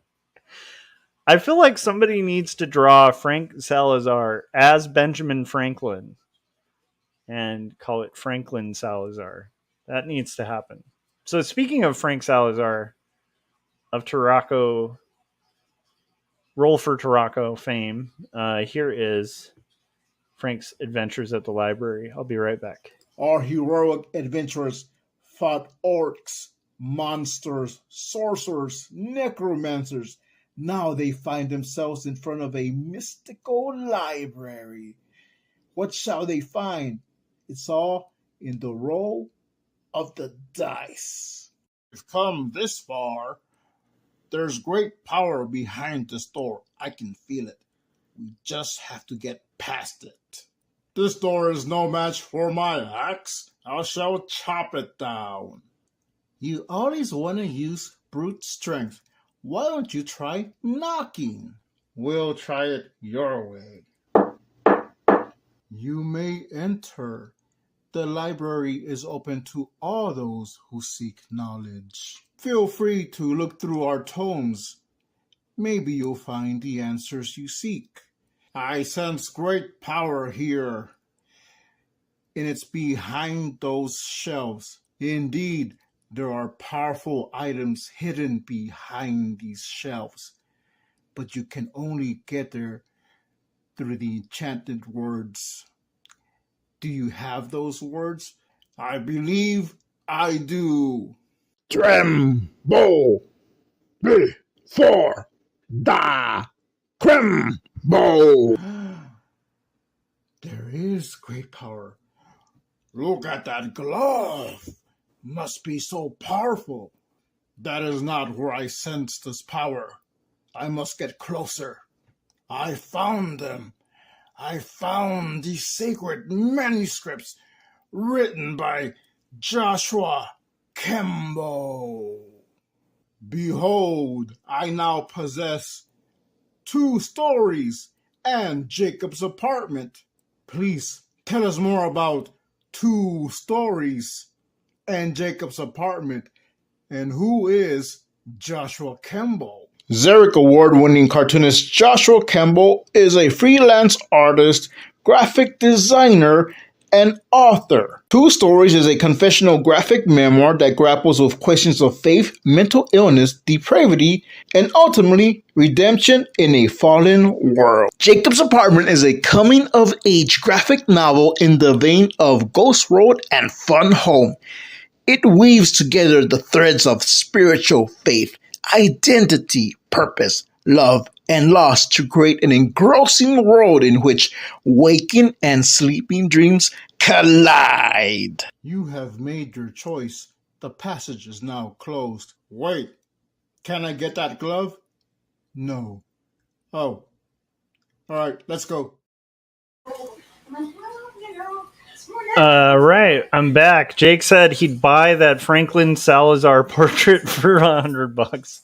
Frank, make it happen. You gotta maybe a self-portrait of yourself as Benjamin Franklin. Call it Franklin Salazar. Anyhow, so we are gonna do as much as we can before 8. Right now it's about 7:30. So I'm going to get as much of this done as possible. And after 8, I will probably disappear to go read to my kid.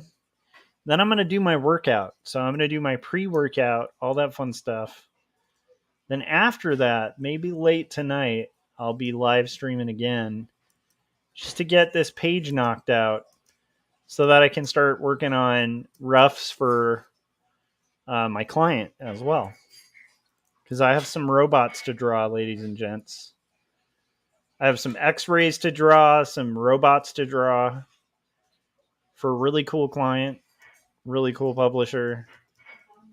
One thing I like about this publisher, too, is like the second I finished the finals for one of the book covers, it's like 2 hours later, it was on their website ready because they had it all set up. So they had all the production ready, the book layout and stuff like that. So it was just like literally just that, and then boom, goes to press, which is kind of cool.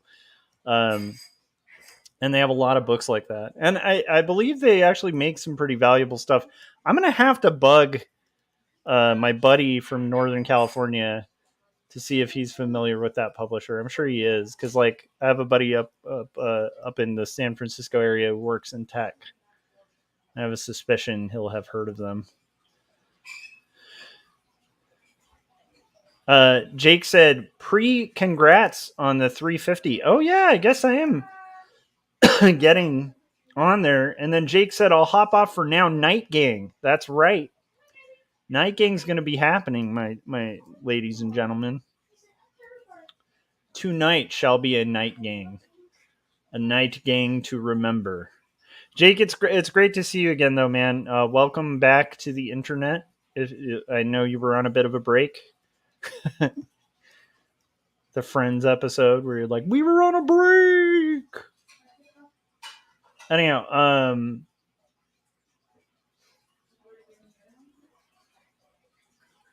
yeah, so I gotta get this page done. And so that's what we're gonna work on tonight. And maybe before working on that, maybe I'll show a ukulele, which I believe will be guitar number. I'll have to go back and recount. I have too many guitars.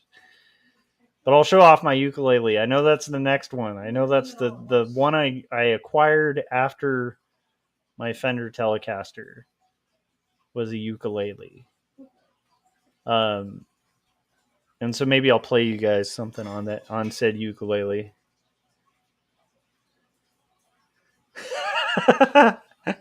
Jake said, no, I'm going to F off back to the ether. See you in a few months. No, Jake, no. Meanwhile, he's like being sucked into a void. He's like, see ya, suckers. Psh, Jake. Anyhow,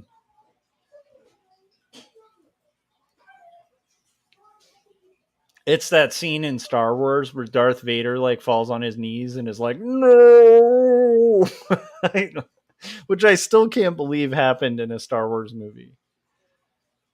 I kind of, you know what's funny? A lot of people hate that. That's one thing that I think stands the test of time from the prequels. I think that's kind of amazing that they had him do like the Frankenstein. No. with the and am I crazy? Am I remembering this wrong? Did he even do the camera pull up? So it's like he's looking into the camera going, no, and then it zooms up. I'm pretty sure they did. If they didn't, that's how I want to remember it.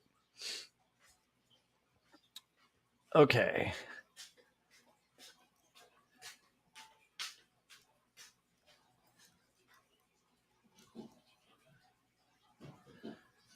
Make sure you guys check out Jim Lujan's album drop. I'm going to look for it probably before I stream. Living Stone, American Fist. I'm going to be looking for that. Jim said album drop in a few hours, said nowhere about where to find it. So I'm going to first look on Jim Lujan's YouTube channel to see if maybe the album drop might be around there. If not, I'm going to look on the Spotify's to see.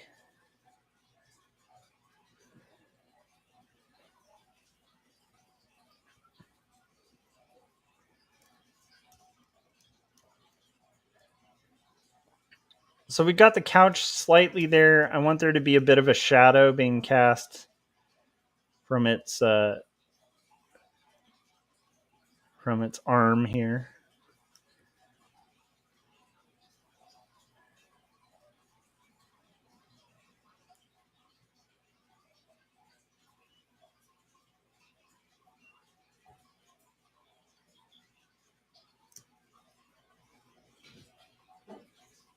I actually want to establish a little bit more light on it too. So I'm going to pull away a little bit and then kind of add back in.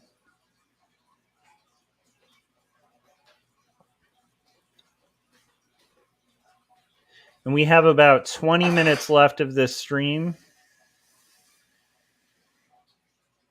If you guys haven't yet, and you're watching this and you found it interesting, hit that like button.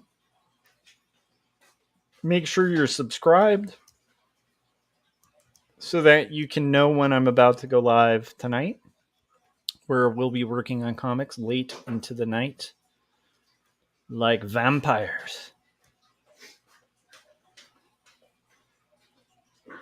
Do you think that, like, here's a hypothetical. We've been talking about hypotheticals. Here's a hypothetical for you guys to engage in. Do you think in a world where there were vampires, a lot of them would pick to be cartoonists? Cartoonist vampires? What do you think? Because I'm like trying to think of like, so let's say you're like an average vampire in the world trying to like make a living, you know, because you still have to engage in this world of commerce. Would a lot of like like now I'm kind of curious. Now I want to see this as a story. Like, are vampires like graveyard shift workers? Do they do graveyard shift?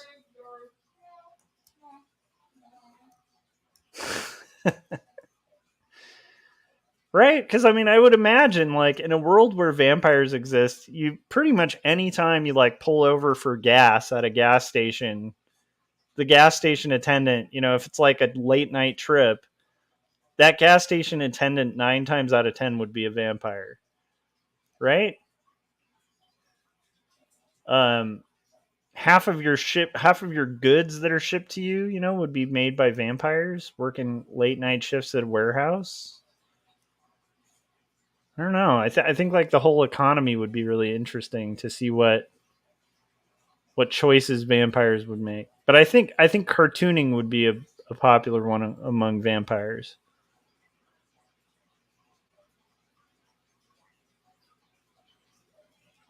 Cartooning and coding, right? People like coding late into the night from their coffins.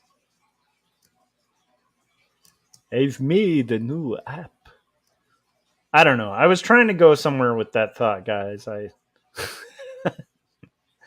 They can't all be winners, okay?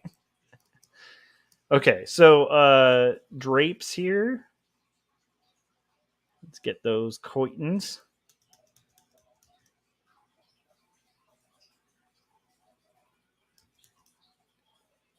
And again, just kind of keeping in mind the light source coming from that fireplace as best as I can.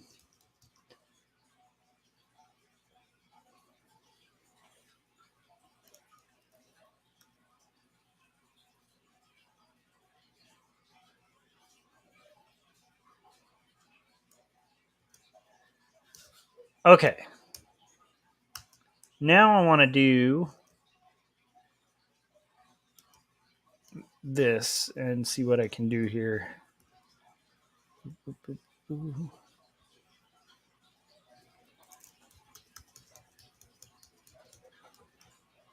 So he's going to be backlit for sure.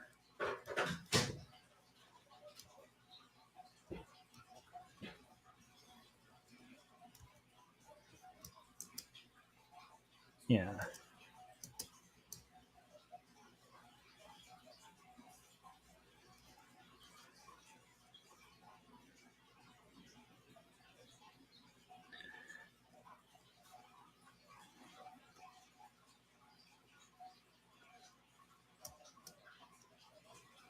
So if you guys are working on anything, let me know what it is.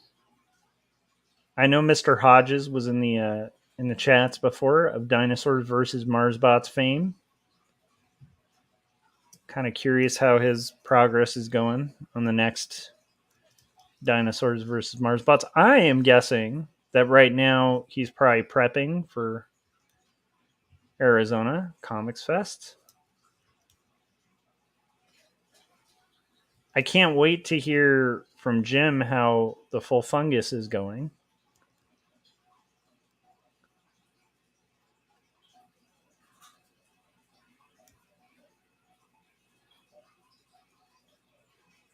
Wouldn't it be funny if like Jim actually wasn't working on a movie? He just wanted to get us all to say the full fungus.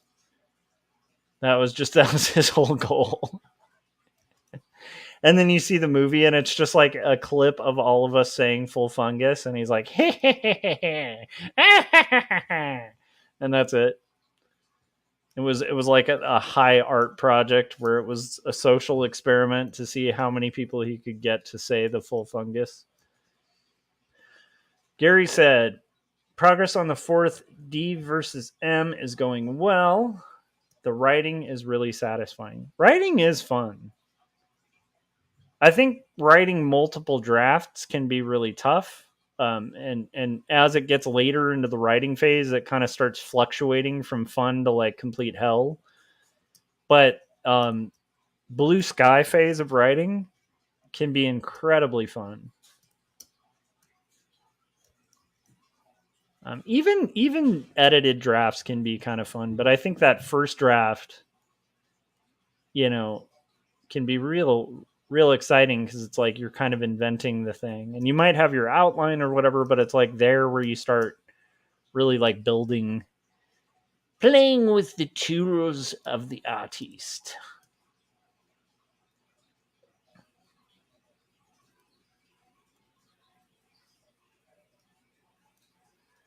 Gary was saying first draft is a slog, rewriting is revising is rewarding. It depends for me because I like revising, but those first few, like for me, like the first draft's a lot of fun. It can be a beast in certain areas. Usually like second draft is really rough because that's where I start really pinning it down. And then third draft can be a lot of fun where you're like refining and stuff, but I don't know. It depends though, because like there are those hell moments of the first draft where like you have like something like a place you need the characters to go and it's just not working out, or better, worse yet, you have a plot point that you need to get to and you're not quite sure how to get there, or you have a plot point that just sounded great when you were doing your your kind of outline, and then you start seeing the reality of it and you're like, this sucks. Like you kind of have to shift things around. It can be like, yeah, there can be those moments where you've got the whole puzzle put together. I guess a good description of I think what Gary's talking about is like, have you guys ever had that moment where you build an entire puzzle from like a puzzle box, it's like 1,000-piece puzzle, and you get to like those last 2 or 3 pieces and somehow they just aren't there? Like you have everything but those like last 3 pieces and you're like, oh my gosh, just wasted hours and hours. Like, yeah, it can feel like that sometimes.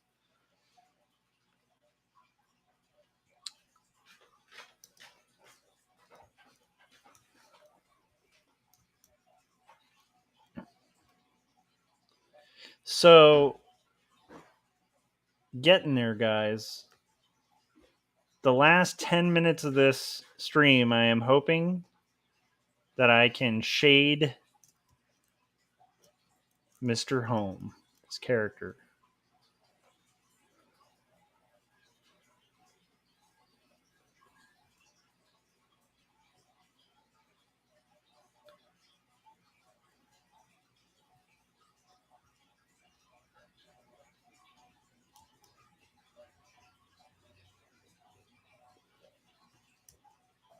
Now I want to add just a little bit of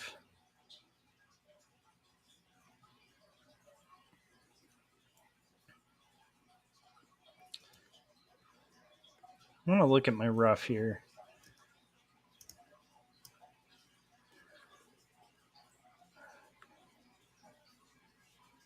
Okay. Cool.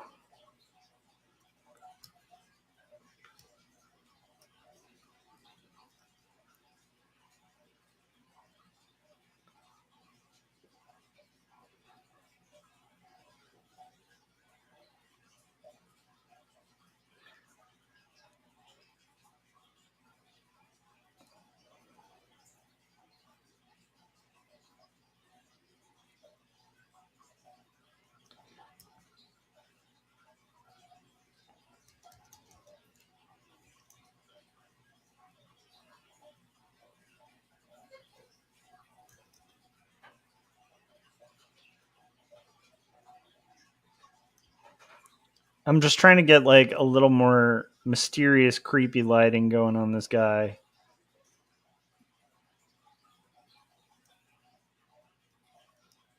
And I might have gone too far.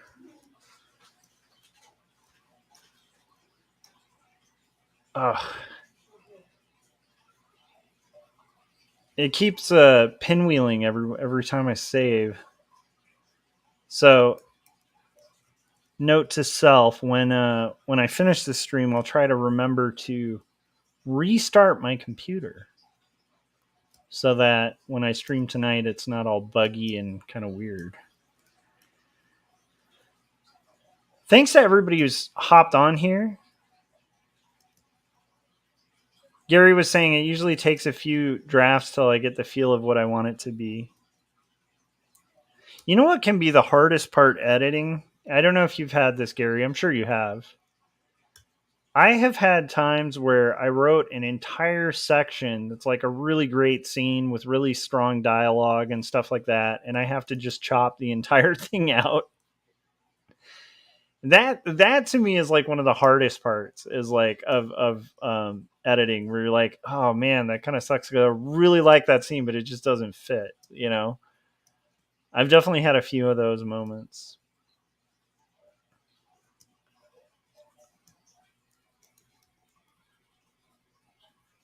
But I will say, once I'm done with this, man, I'm so excited about finishing up 2 stories. Like, I need to get that second book done.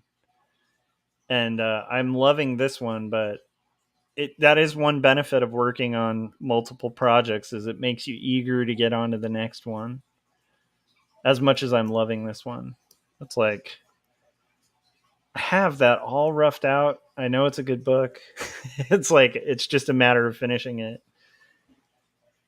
Gary was saying that's the downside of figuring out what your story really is. You then have to chop anything that doesn't serve it. Yeah, exactly. So like for me, that can be really fun because it can feel almost like spring cleaning, where you're just like, yeah, finally getting all the clutter out. But it can also be like heartbreaking, where you're like, do I really have to throw this cool thing away? You know, it can be really rough. It can be really rough. All right, so we have 7 minutes left of drawing. I think we can at least finish Mr. Home here.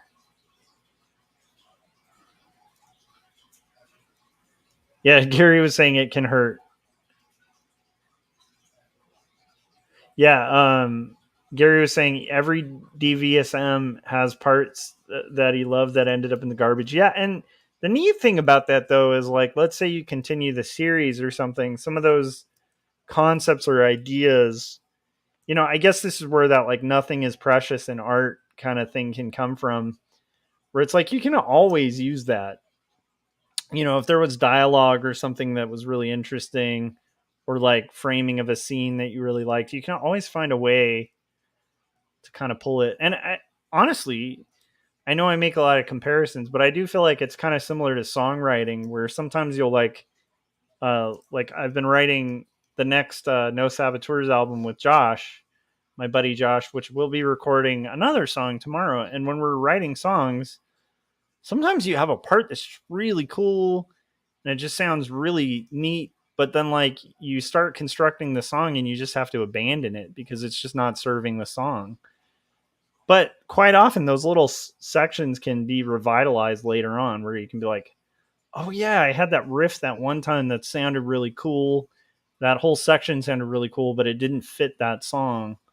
But it sure fits this song, you know, like, so I feel like there's that in writing too, where, you know, everything's useful, or it could be, but there are definitely times where you have to abandon something that is not going to serve any other story. And, you know, you just like, your service to the story is going to be first and foremost required. I will say those last edits, though, my favorite part of Jacob's Apartment was when I finally was working with the editor for Graphic Mundi, and we figured out that like one last little bit of icing on the story. This whole thread with bees that tied throughout the entire story, and I feel like took it from being like meh, like an okay book, to like a really good book, because it it tied a thread that hadn't been tied. And that to me was like really cool. That was a cool moment. And that's a weird feeling where you're taking a book that you already feel okay about, and just something about that last edit makes you feel great about it. Like you feel real confident with it. Those are the great moments of editing, you know.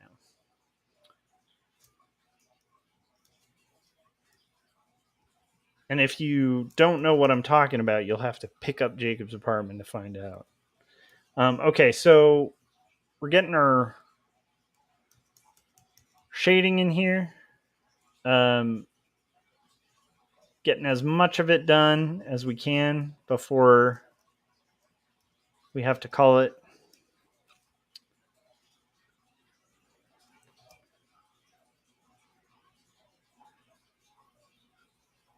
I got a little too dark on those shoes. Dark Shoes is a great name for a band, Jim Lujan, if you're listening. Dark Shoes.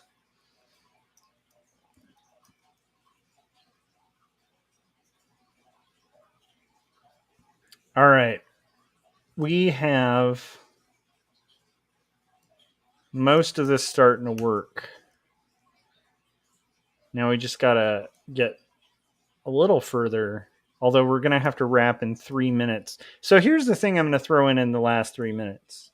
I've already kind of mentioned it, but if you haven't yet, hit like, please. That goes a long way. It really helps the algorithm kind of find these episodes. It helps encourage me to keep these streams going for free. And it also, it's just a nice thing to do. So hit that like button, smash it, if you will, but don't smash it so hard that you hurt your hands. And then also make sure you're subscribed, and you've hit that bell to get notifications when you go when I go live. Make sure you support indie comics by doing things like purchasing Jacob's Apartment or Two Stories.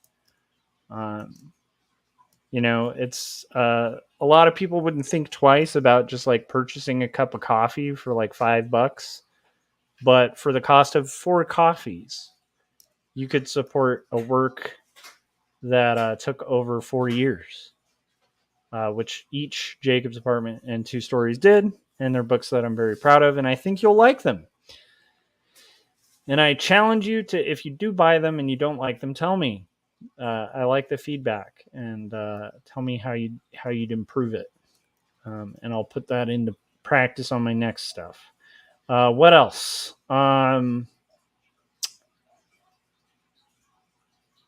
Here's a thing I'm going to throw out there as a challenge. If you guys are listening, I still got 2 people listening, so for these last 2, the one challenge I'm going to throw out there is this week test.